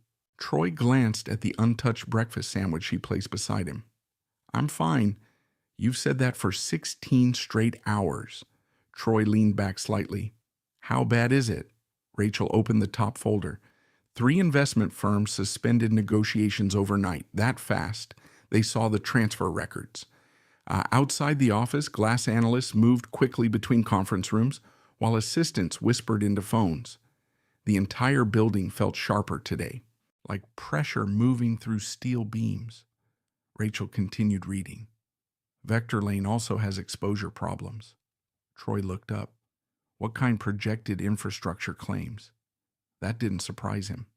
Derek's presentations always sounded too polished, too inflated, too dependent on future outcomes instead of existing systems. Rachel slid another report across the desk. Internal source from Austin leaked preliminary investor materials. Troy scanned the pages quietly. Artificial freight prediction metrics, shipping efficiency projections, rail optimization partnerships. Several listed partnerships did not actually exist. Others exaggerated minor pilot programs into national infrastructure claims. Classic startup inflation, but dangerous at Derek's valuation level. Rachel folded her arms. "You knew, didn't you?" "Yes." How Troy looked toward the snowy skyline. "Because logistics people don't talk the way Derek talks." Rachel waited. Troy continued calmly. "Real infrastructure operators speak in margins. Delays, insurance exposure, maintenance windows, labor costs." He tapped the report lightly. Derek spoke like a motivational speaker trying to impress investors who never worked inside freight systems. Rachel almost smiled, and nobody else caught it. They wanted to believe him. That was the problem with charisma. It often replaced competence long enough to become expensive. Across the television screen market, analysts discussed emerging concerns surrounding governance transparency, corporate language for disaster. Troy's phone buzzed softly. Eleanor Whitmore. He answered immediately. How bad Eleanor didn't waste time. 2 national outlets are preparing stories. Names Bloomberg and the Tribune. Troy nodded once, expected. What about the board? Terrified. That answer almost sounded exhausted. Troy could picture the emergency meetings already happening. Wealthy donors protecting reputations, attorneys restructuring narratives, board members pretending they noticed problems earlier than they actually had. Has Derek responded publicly? Not yet. He will. And when he did, he would try to separate himself from Vanessa immediately. Troy understood men like Derek perfectly now. Success belonged to them personally. Failure belonged to everyone else. At 11:14 a.m., Derek finally appeared on financial news feeds. Not live. Pre-recorded statement. Professional lighting, dark navy suit, controlled voice. Troy watched from his desk while Rachel stood silently beside him. Vector Lane AI remains fully committed to transparency and innovation, Derek announced. Recent allegations connected to unrelated nonprofit accounting matters are being intentionally distorted by individuals with personal motivations. Rachel looked toward Troy immediately. He's coming after you. Troy remained still. Derek continued. Any implication that Vector Lane knowingly engaged in improper financial activity is categorically false. Then came the mistake. We trusted the wrong people operationally, Rachel muttered softly. There it is. Troy already understood what Derek meant. Vanessa. The distancing had begun. 1 hour later, Vanessa arrived at Bryant Harbor Capital unexpectedly. The receptionist called upstairs first. She says it's urgent. Troy looked through the office glass toward the city. Send her up. Rachel closed several folders quickly. You sure? Yes. Vanessa entered 5 minutes later, wearing oversized sunglasses despite the weather. Her appearance shocked even Rachel slightly. No makeup, hair hurriedly tied back, no social polish left. She looked like someone who had not slept, because she probably hadn't. The moment she entered Troy's office, she removed the sunglasses. Her eyes were swollen red. Troy. Rachel gathered documents quietly. I'll give you the room. No, Troy said calmly. Stay. Vanessa noticed that immediately. Another boundary. Another change. She looked around the office slowly then. The skyline views, the staff moving beyond glass walls, the subtle luxury hidden inside quiet design choices. Recognition spread across her face piece by piece. This place, she whispered. Yes. You own this. Yes. Vanessa stared at him in disbelief. How long? 10 years. The answer visibly destabilized her because it forced her to confront something unbearable. She had never actually known her husband. Not financially, not emotionally, not professionally, not at all. Troy. She shook her head slowly. Why would you hide this from me? Troy answered honestly. I didn't hide it. You never told me, you never asked. The silence afterward hurt her more than shouting would have. Vanessa walked slowly toward the windows. I thought you were... She stopped herself. Ordinary Troy finished. She closed her eyes briefly. I thought you lacked ambition. Troy almost smiled at that, because ambition built half the rail logistics infrastructure, supporting Midwest freight corridors, now generating enormous returns under Bryant Harbor Capital. But none of it looked flashy enough for Vanessa. You were embarrassed by me, he said quietly. Vanessa turned sharply. No, then softer. Sometimes. The honesty surprised even her. Troy simply nodded once. Thank you. Vanessa stared at him helplessly. You're acting like this marriage is already over. Troy opened a desk drawer calmly, removed a thick legal envelope, set it carefully on the table between them. Vanessa looked down at it. Didn't touch it. Already knew. No?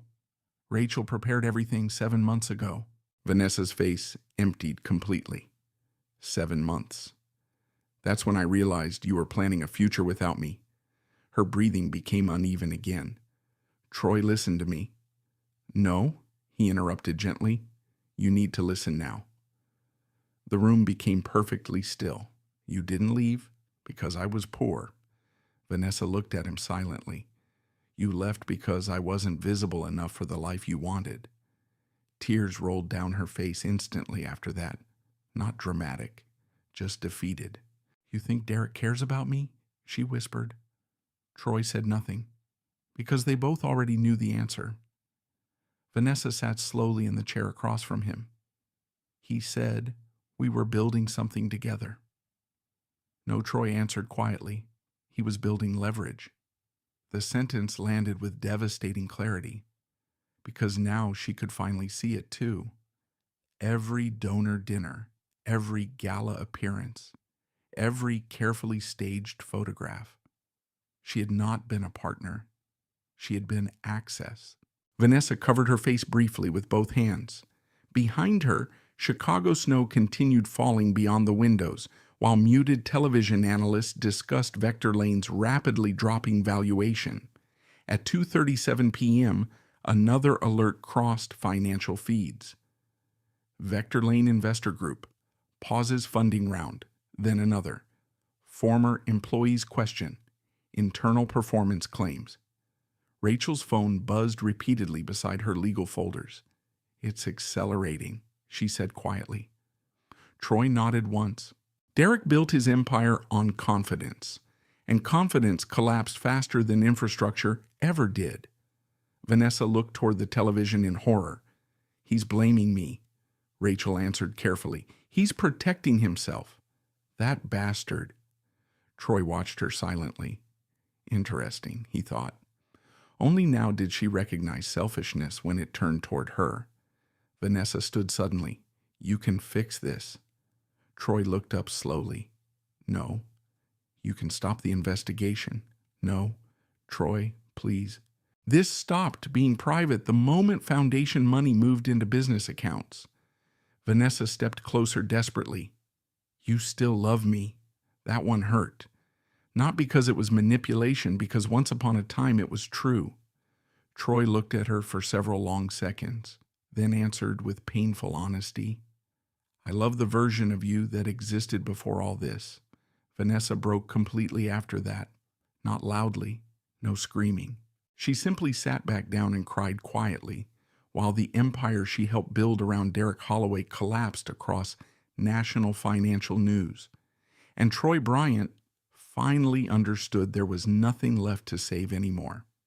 The divorce papers were delivered quietly on a Thursday morning. No dramatic confrontation, no shouting across marble floors.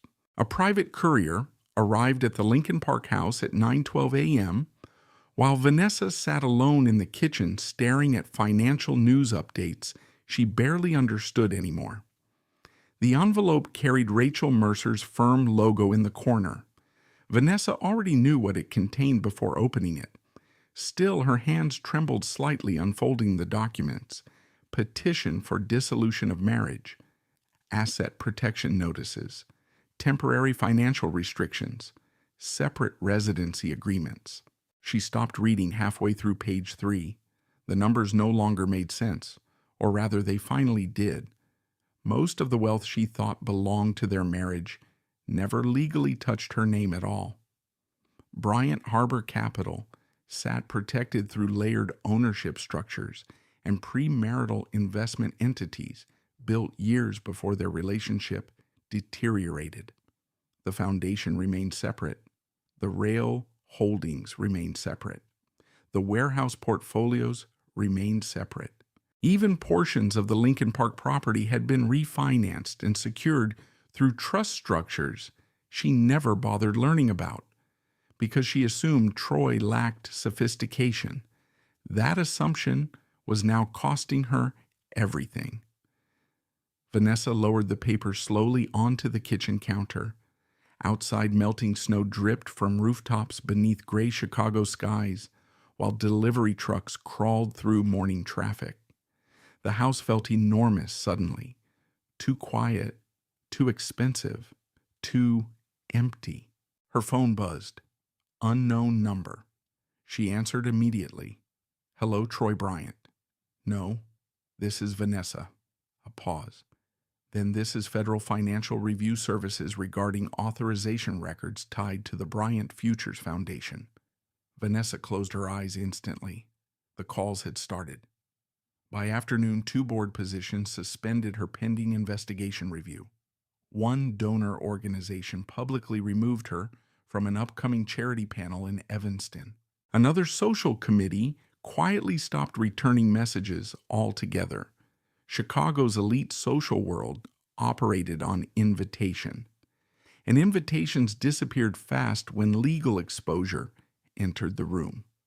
Meanwhile, Troy Bryant's life barely seemed to change. That unsettled Vanessa more than anything else.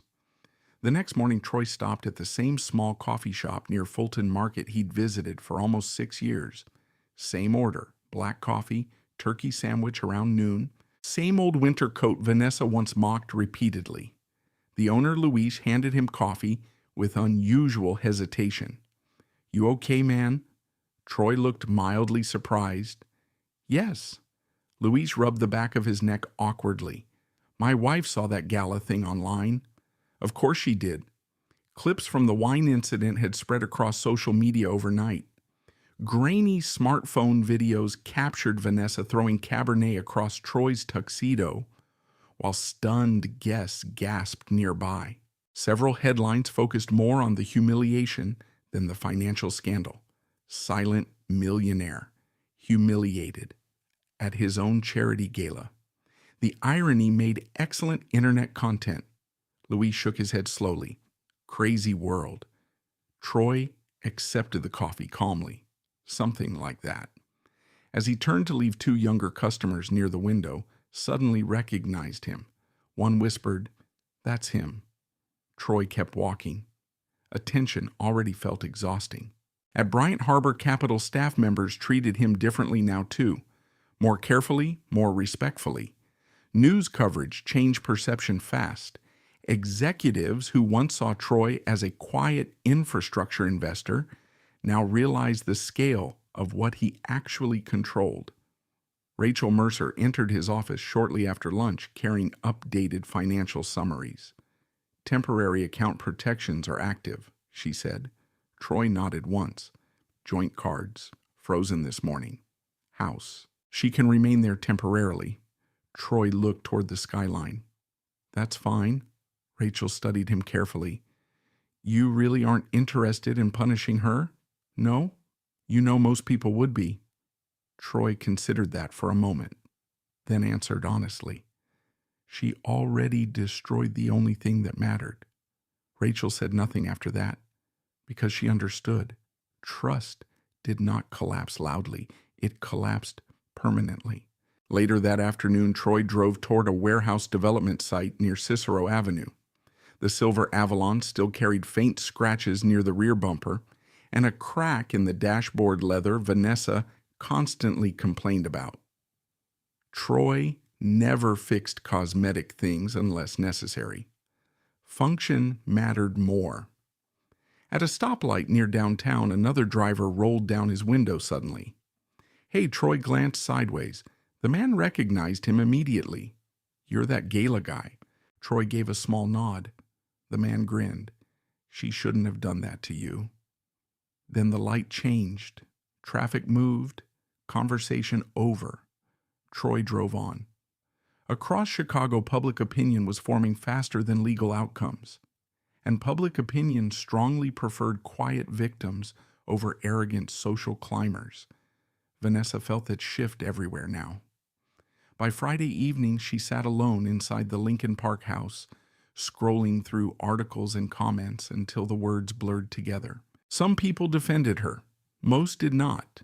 A former donor publicly called her recklessly unethical. An online finance blog described Derek Holloway as another startup narcissist using philanthropy as investor bait.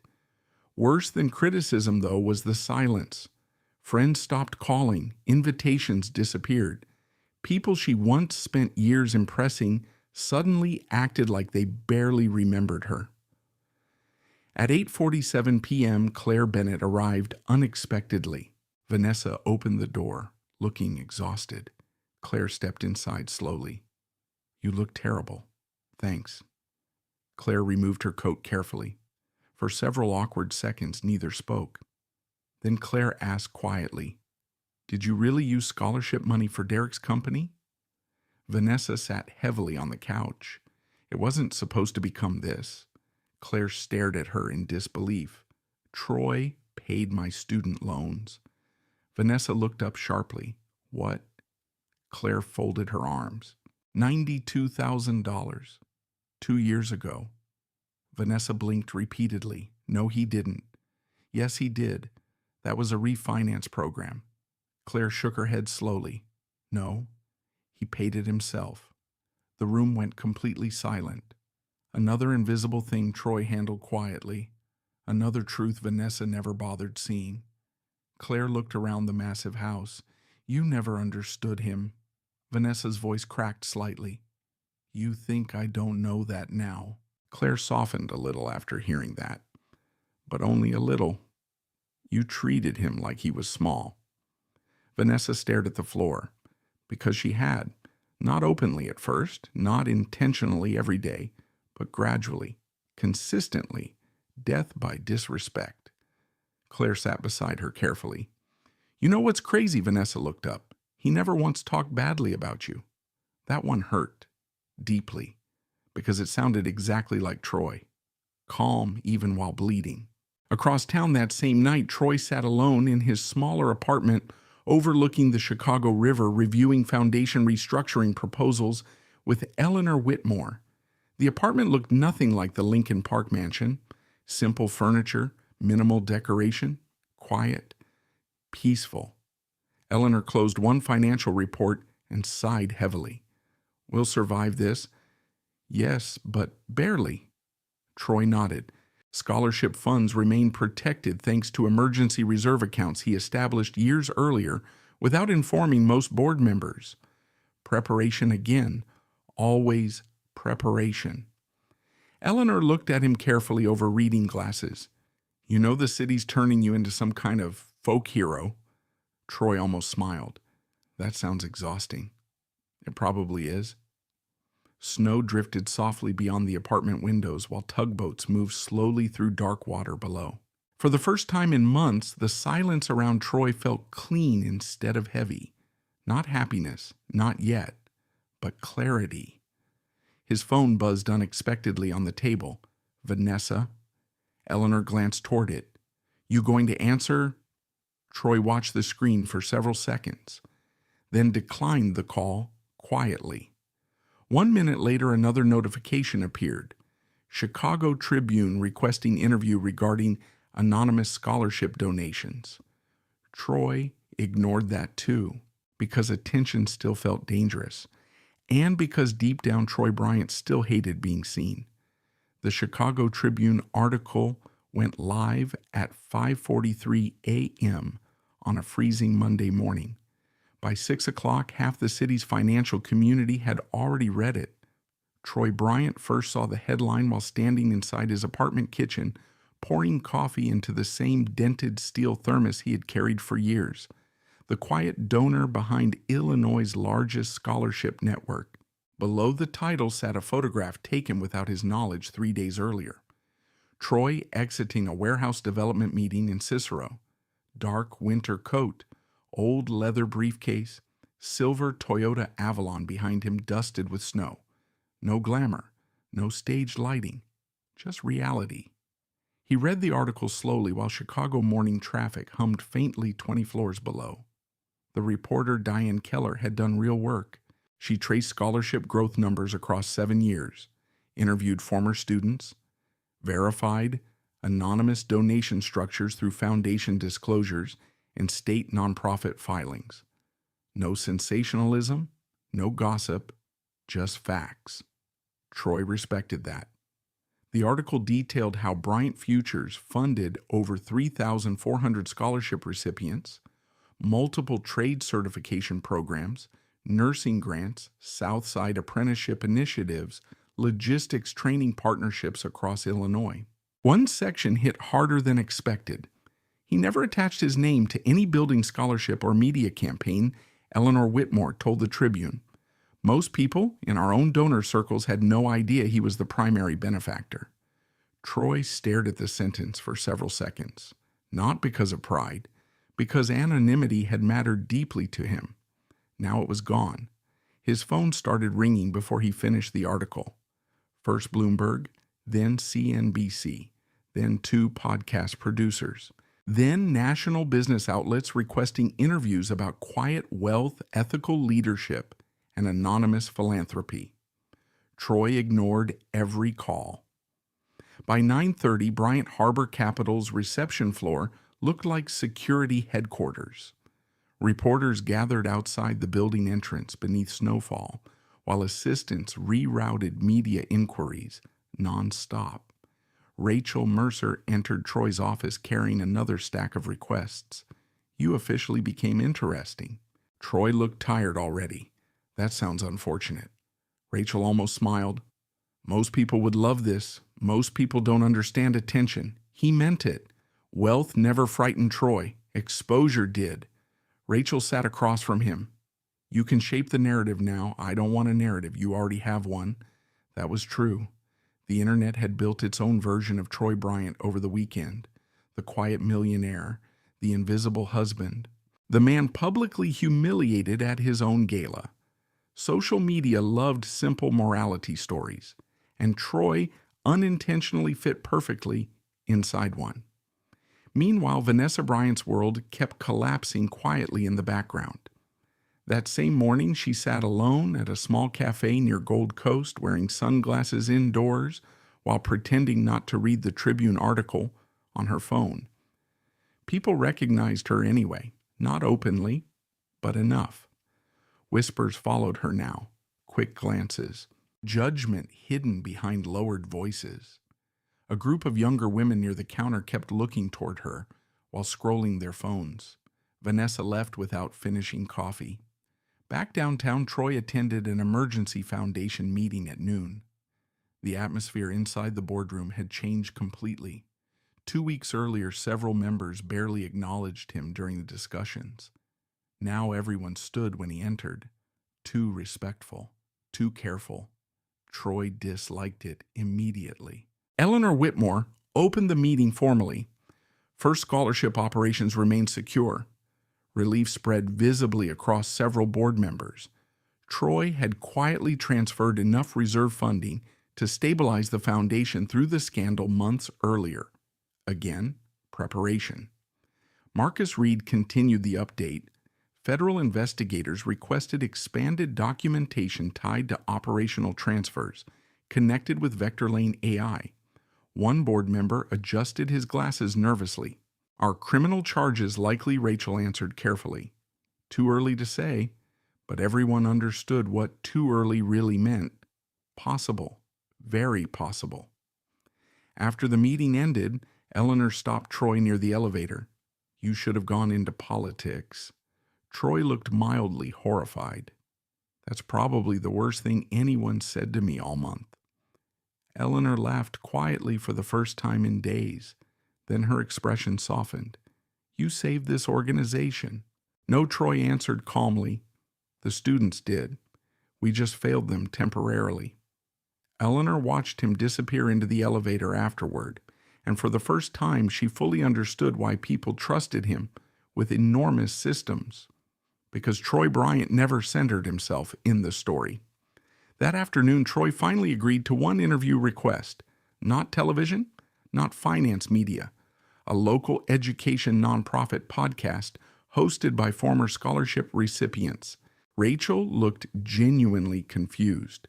"You turned down CNN?" "Yes, but accepted a podcast with 12,000 listeners. They're the only ones asking the right questions." The interview happened remotely from Troy's office. No cameras, no makeup, no dramatic music. The host, a former scholarship student named Daniel Ruiz, sounded nervous introducing him. "Mr. Bryant, a lot of people want to know why you stayed anonymous for so long." Troy thought about the answer carefully. "Because the scholarships weren't about me." Silence on the line. Then Daniel asked quietly, "Did it hurt? What happened at the gala?" Troy looked out across the Chicago skyline before answering. "Yes." Not dramatic, not defensive, just honest. Daniel swallowed audibly. "A lot of people online think you got revenge." Troy shook his head slightly, even though nobody could see it. "Documentation isn't revenge." That quote spread online within hours. By evening, clips from the interview circulated across business pages and social media accounts. Documentation isn't revenge. People repeated it like philosophy. Troy hated that part most, because he never intended to become symbolic. At 7:18 p.m., another package arrived at Bryant Harbor Capitol reception. No return address. Security scanned it first before bringing it upstairs. Inside sat dozens of handwritten letters bundled carefully together. From scholarship recipients. Troy opened the first one, slowly. "Dear Mr. Bryant, my mom cried when she found out who you were." He read another. "I'm the first engineer in my family because of your scholarship." Another. "You paid for my nursing program after my dad died." Another. "I saw what happened to you online. You didn't deserve that." Troy sat quietly at his desk, reading letter after letter while darkness settled over downtown Chicago outside the windows. Some letters contained spelling mistakes. Others carried folded photographs. One included a graduation tassel taped inside construction paper. The last envelope looked different from the others, smaller, older handwriting. Troy opened it carefully. Inside sat a short handwritten note from a 14-year-old boy in Inglewood named Malik Turner. Mr. Bryant, my brother said rich people only help when cameras are watching. I showed him your story. Now he thinks maybe some people are different. Thank you for helping my mom pay for my school program.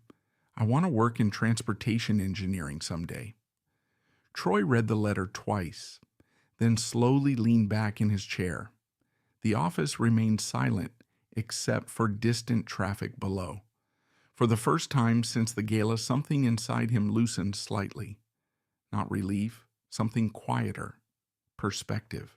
Because while Vanessa and Derek chased visibility status and admiration, the real impact of his life had happened far away from cameras all along. And maybe that mattered more than the humiliation ever could. His phone buzzed softly against the desk. Unknown number again. Troy almost ignored it, then answered. Hello? Pause. Then Vanessa's voice, small, unsteady. I saw the article. Troy said nothing. Another pause. I never knew any of that about you. Outside the office window, snow continued falling across Chicago, while the city slowly turned white beneath the night. The call from Vanessa lasted exactly 37 seconds. Troy Bryant didn't move during most of it. He simply stood by the office window, watching snow fall across downtown Chicago, while her voice tried to find a place to land in a conversation that no longer had soft edges. I never knew any of that about you. Silence followed immediately. Not dramatic silence. Final silence. Troy finally answered carefully. You didn't ask. Another pause. Vanessa's breathing came through the line unevenly.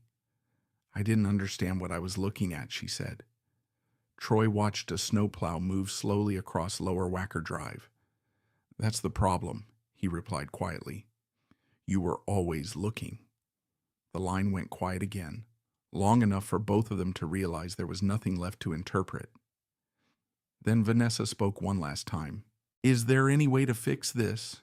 Troy didn't answer immediately, because he was thinking about the gala ballroom, the wine glass, the cameras, the moment she had chosen image over judgment, not once, but repeatedly.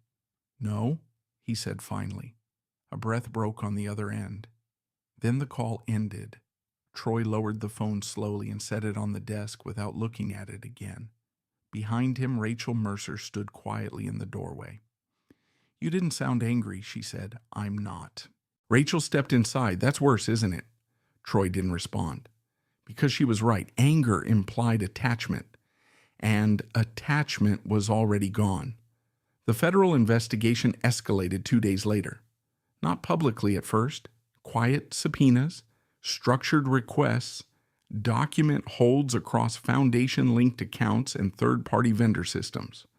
Marcus Reed coordinated with federal financial investigators from a secure conference room on the 32nd floor. Troy stayed out of those meetings. He preferred distance now, not emotional distance, operational distance. He had learned long ago that proximity to chaos rarely improved clarity. By midweek, Derek Holloway reappeared in public, this time in a different tone. No polished optimism, no confident investor language, just damage control. A short press statement filmed inside a generic office space with neutral lighting and no branding behind him. I have fully cooperated with all inquiries regarding Vector Lane AI, Derek said. His smile looked forced. The company is committed to transparency and is currently reviewing internal financial procedures. The word reviewing mattered. It meant uncertainty. It meant exposure. It meant time was running out. Across the internet, analysts dissected his wording instantly. Former supporters distanced themselves publicly. Investors froze positions. And quietly, one by one, contracts began dissolving. Troy watched none of it live. He only saw summaries. He had stopped tracking Derek emotionally, only structurally. At Bryant Harbor Capital, the focus remained entirely on stabilization. Scholarship funding schedules were reviewed line by line, emergency reserves were locked, no interruptions allowed. Students would not suffer because adults failed systems. That remained Troy's only consistent boundary. One evening, Eleanor Whitmore arrived unexpectedly at Troy's office. She looked older than she had a week earlier, not physically, emotionally. "You should see this," she said, placing a folder on his desk. Troy opened it. Inside were updated foundation board statements, formal separation from Vanessa Bryant, full cooperation with federal investigators, and a final line that made everything official. Vanessa Bryant has been removed from all fiduciary access, effective immediately. Troy nodded once, expected. Eleanor studied him carefully. "You're not curious what happens to her now?" Troy closed the folder. "No." That answer surprised even her. "You don't care." Troy thought about it for a moment. "I care about consequences," he said, "not outcomes." Eleanor exhaled slowly. "That's a very specific kind of distance. It's necessary." For a moment, neither spoke. Then Eleanor leaned against the desk slightly. "There's something else." Troy looked up. "Derek Holloway is negotiating a partial liquidation of Vector Lane assets." That caught Troy's attention slightly. "Already, yes. Who's buying multiple firms at discounted valuation?" Troy nodded. "That's fast." Eleanor studied him. "You expected it. I built logistics models for companies like his before," Troy said calmly. "They always fail the same way. How overconfidence in projections, underestimation of real infrastructure cost." Eleanor frowned slightly. "So you knew he would collapse," Troy corrected her gently. "I knew he would overextend." Eleanor paused, and Vanessa. Troy looked toward the window. Snow still falling, Chicago still moving. "She chose proximity to that overstability," he said quietly. "That was her decision." Eleanor nodded slowly. "Still sounds harsh when you say it like that." Troy didn't disagree, but he didn't soften it either, because truth didn't require comfort. Later that night, Vanessa sat alone inside a rented apartment on the near north side. Smaller, quieter, stripped of everything that once defined her identity. No gala invitations on the table, no designer clothing visible. Just a laptop open on a kitchen counter and a half-empty glass of water beside it. She had spent the entire day reading everything: articles, comments, legal summaries, old emails she had once ignored. The pattern was impossible to unsee now. Troy had never been invisible. He had been deliberately unobserved, and she had confused the two. Her phone buzzed. Unknown number. She answered hesitantly. "Hello?" A woman's voice, calm, professional. "Ms. Bryant, this is Federal Financial Compliance Office. We're requesting your availability for a preliminary interview regarding foundation fund distribution." Vanessa closed her eyes. "Yes," she said quietly. "I'll cooperate." After the call ended, she sat still for a long time, then opened another email. This one from Claire. Short, direct. "You were wrong about him." Vanessa didn't reply, because she didn't know how. Across the city, Troy stood inside Bryant Harbor Capital's observation lounge, reviewing final scholarship allocations for the quarter. Rachel entered with a final update. Media interest is peaking again. Troy didn't look up. In what direction? "Mixed," she said. "Some still focus on the Gala incident. Others are shifting toward your scholarship work." Troy nodded slightly. "That will stabilize." Rachel hesitated. "Most people are calling you a symbol now." Troy finally looked at her. "I'm not a symbol." Rachel smiled faintly. "I know that." Silence settled again. Then Rachel added, "Vanessa accepted federal cooperation terms." Troy nodded once. "That's good for the students." Rachel studied him. "And for you?" Troy paused, then answered honestly, "It removes uncertainty." That was all. No satisfaction, no revenge narrative, just resolution. Later that evening, Troy drove alone along Lakeshore Drive. The city lights reflected across black water while snow blurred street lamps into soft halos. He passed the Blackstone Hotel. The ballroom, where everything had changed, still glowed faintly inside. Workers were already dismantling event structures. The gala no longer existed. Only consequences remained. Troy didn't slow down. He continued driving north until the city behind him softened into distance. His phone buzzed once more, a message from an unknown number. This time he opened it. A photo. A group of scholarship students standing outside a university engineering building holding acceptance letters. Below it, a caption, "We made it because of you." Troy stared at the image for several seconds, then placed the phone face down on the passenger seat. Outside, snow continued falling across Chicago. Inside the car, everything remained quiet. And for the first time since the gala, Troy Bryant wasn't thinking about what had been taken from him, only what had quietly been built all along. The first thing Troy Bryant noticed after the noise faded was how ordinary everything became again. No reporters outside his building, no breaking news alerts every hour, no emergency calls from foundation staff, just Chicago returning to its usual rhythm. Cold wind, slow traffic, muted conversations in elevators, life continuing without waiting for anyone to catch up.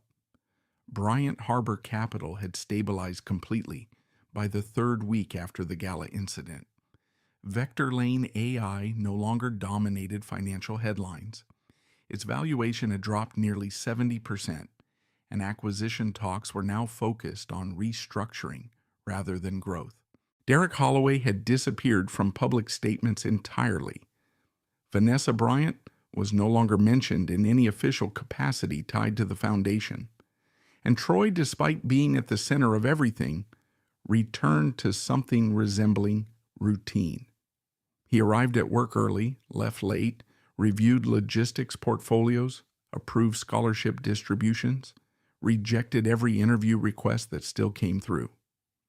Rachel Mercer entered his office one afternoon carrying a slim folder. "Final settlement documents are ready," she said. Troy glanced up briefly. "Any complications?" Number Vanessa signed everything. That should have meant closure, but Rachel didn't leave immediately. She placed the folder on his desk and remained standing. "There's something else," she said. Troy already sensed it from her tone. "What happened?" Rachel hesitated. Derek Holloway agreed to a formal cooperation deal with investigators. Troy nodded once. Expected, and Rachel exhaled slowly. "He's providing documentation on financial transfers involving Vanessa's authorization." The room went quiet. Not because Troy was surprised, because confirmation always carried more weight than suspicion. Rachel continued carefully. "It includes messages, approvals, and timeline coordination." Troy leaned back slightly in his chair. "So it's done?" "Yes," she said. "Legally speaking, it's done." That phrase mattered. Legally speaking. Because emotionally, nothing ever really ended cleanly. Rachel studied him. "You're not asking what happens to them." Troy looked toward the city skyline. Snow was thinner today, almost melting into gray slush across glass and steel. "No." Rachel frowned slightly. "That's it," Troy answered simply.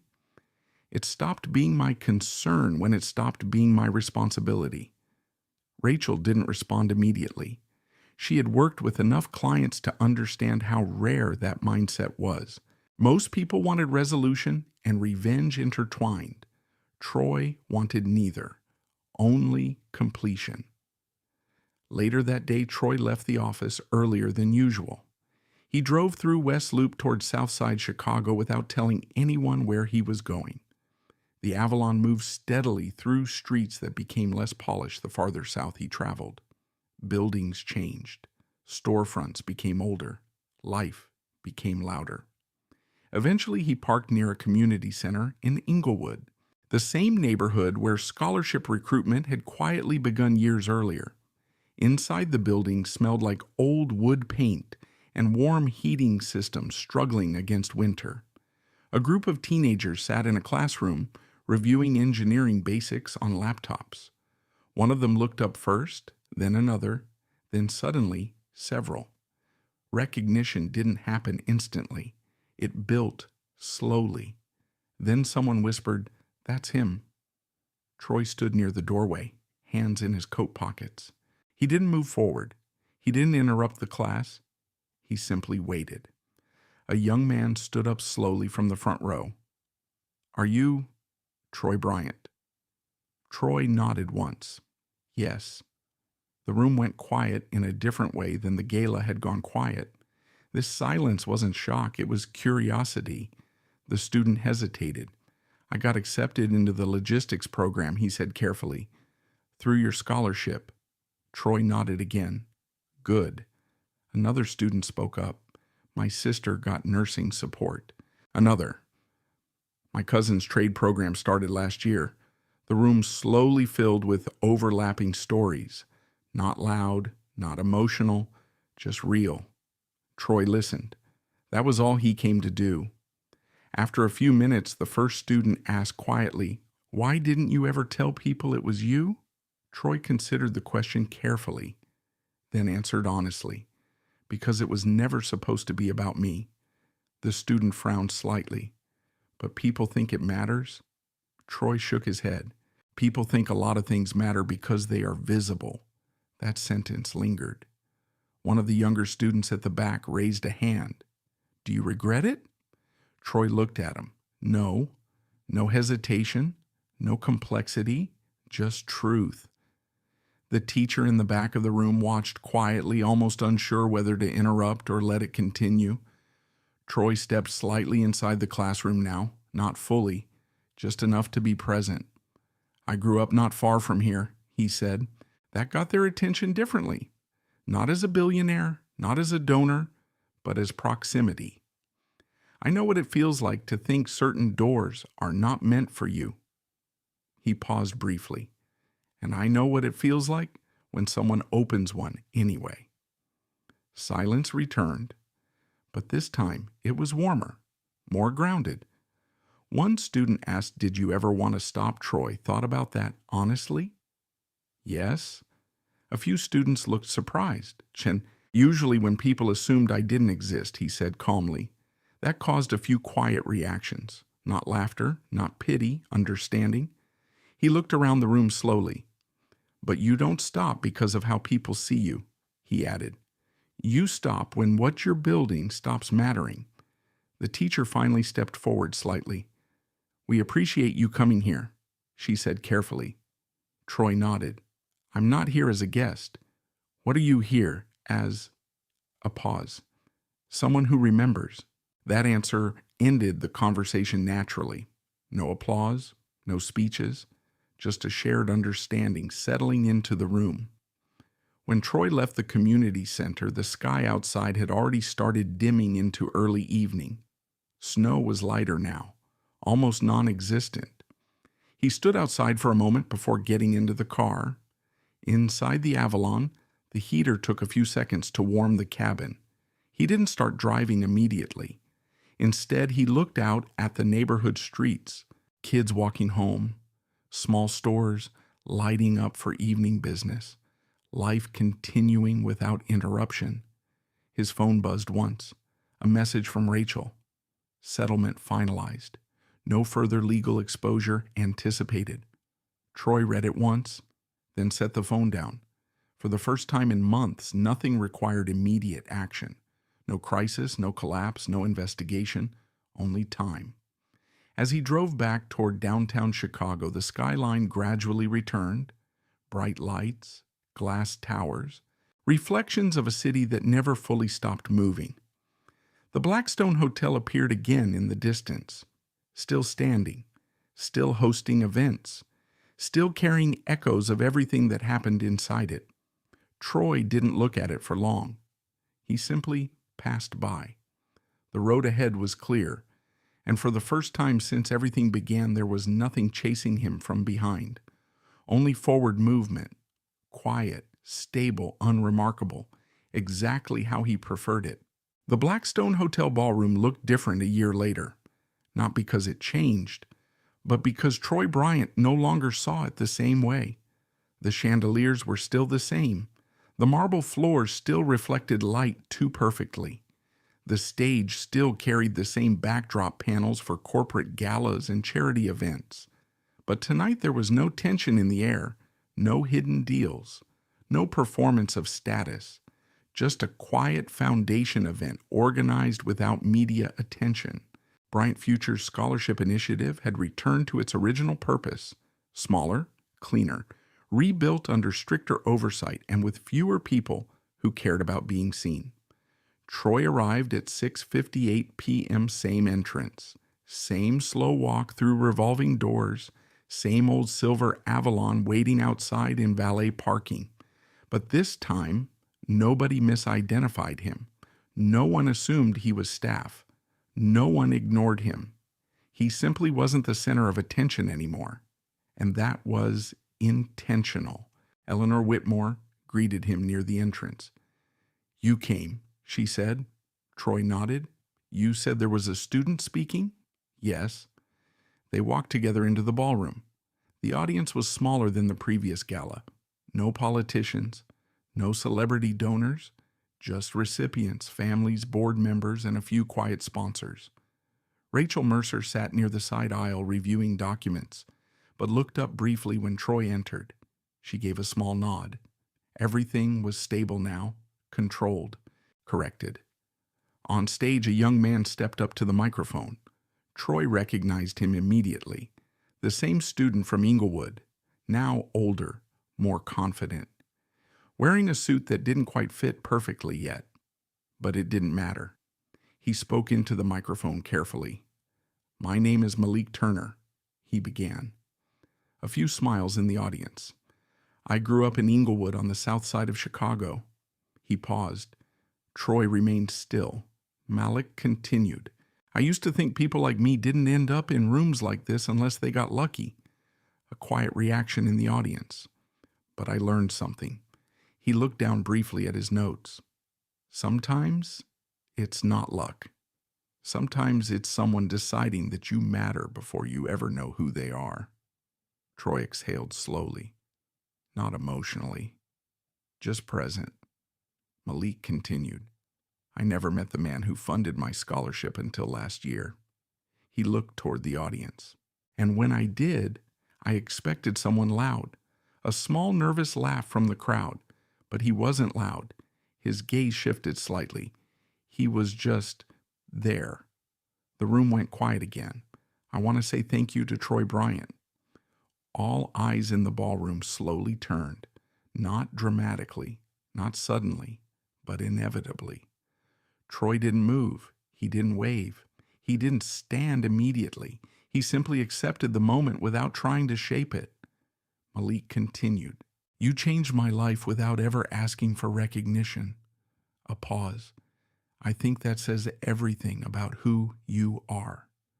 Silence followed, then applause, not loud at first, then building. Troy finally stood slowly, not because he wanted attention, but because refusing it would have meant rejecting the people it represented. Students, families, lives redirected. He gave a small nod toward the stage, then sat back down. The applause faded naturally. Eleanor leaned slightly toward him. "That wasn't easy for you," she said quietly. Troy answered, honestly. "No, but you stayed." "Yes." The event continued with smaller presentations, scholarship renewals, program expansions, community partnerships. Everything felt more grounded than before, less performative, more real. At one point, Rachel approached Troy during a break. "Everything is fully stabilized now," she said. Troy nodded, and Vanessa Rachel hesitated. "She's out of public systems entirely." Troy didn't react immediately, not because it didn't matter, but because it no longer required emotional processing. And Derek Holloway working under compliance monitoring in Texas. Smaller role, no public visibility. Troy accepted That quietly. That's enough. Rachel studied him. You never wanted revenge at all, did you? Troy looked toward the ballroom where students were laughing near the refreshment tables. No. What did you want? Troy thought about that for a long moment, then answered, continuity. Rachel nodded slowly, understanding more than she said. Later that night, as guests slowly left the ballroom, Troy remained behind for a few minutes. Eleanor had already gone, Rachel too. Only a few staff members were cleaning up remaining decorations. Troy stood alone near the back of the room, the same place he had once been ignored, the same place wine had once spilled across his shirt. He looked at the space without memory distortion. Not bitterness, not pride, just observation. What had happened there was no longer the center of his life, only a chapter. He walked slowly toward the exit. Outside, Chicago air was cold but clean. Snow had stopped entirely. The city lights reflected across wet pavement like softened glass. Troy stopped briefly near the entrance. His Avalon waited at the curb, engine running, warm interior glowing faintly. Before getting in, he looked back once at the Blackstone Hotel. No emotion crossed his face, no final reflection, just recognition that some places hold meaning only until they don't. Then he turned and got into the car. As he drove away from downtown Chicago, traffic lights passed in slow rhythm across the windshield. Red, green, yellow, movement without urgency. Behind him, the city continued functioning exactly as it always had. Ahead of him, nothing needed fixing anymore. No hidden accounts, no quiet investigations, no structural collapse waiting to happen. Just a road, and a man who no longer needed to be misunderstood in order to be effective. Inside the car, Troy's phone stayed silent. No messages, no notifications, no demands, only distance. And for the first time in a long time, that distance felt complete, not lonely, not triumphant, just finished. What happened to Troy Bryant is not just a story about betrayal or revenge. It's a reminder that real value is often invisible to the people who are too focused on appearances. Troy never needed loud recognition to change lives. He built systems quietly, consistently, and with patience long before anyone thought to respect him for it. And when he was finally misunderstood, disrespected, and publicly humiliated, he didn't respond with chaos. He responded with structure, evidence, and restraint. In the end, truth didn't need to be shouted. It only needed time to surface. For many people, the hardest lesson is understanding that being underestimated can be both painful and powerful. Painful because it comes from people you trusted. Powerful because it gives you space to build without interference. Troy never tried to prove his worth in loud ways. He simply lived in alignment with it. And when everything collapsed around him, what remained wasn't anger, it was impact. Lives he had changed, students he had lifted, futures he had quietly rewritten. If there's something to take from this story, it's this: don't measure your value by who notices you. Measure it by what still stands when emotions fade and noise disappears. If this story made you reflect, share your thoughts in the comments. What part hit you the hardest? And have you ever been underestimated like Troy? I read every comment. And if you enjoy deep emotional storytelling like this, consider subscribing. The next story is even more intense, about a man who lost everything in one night, only to discover who set him up from the very beginning.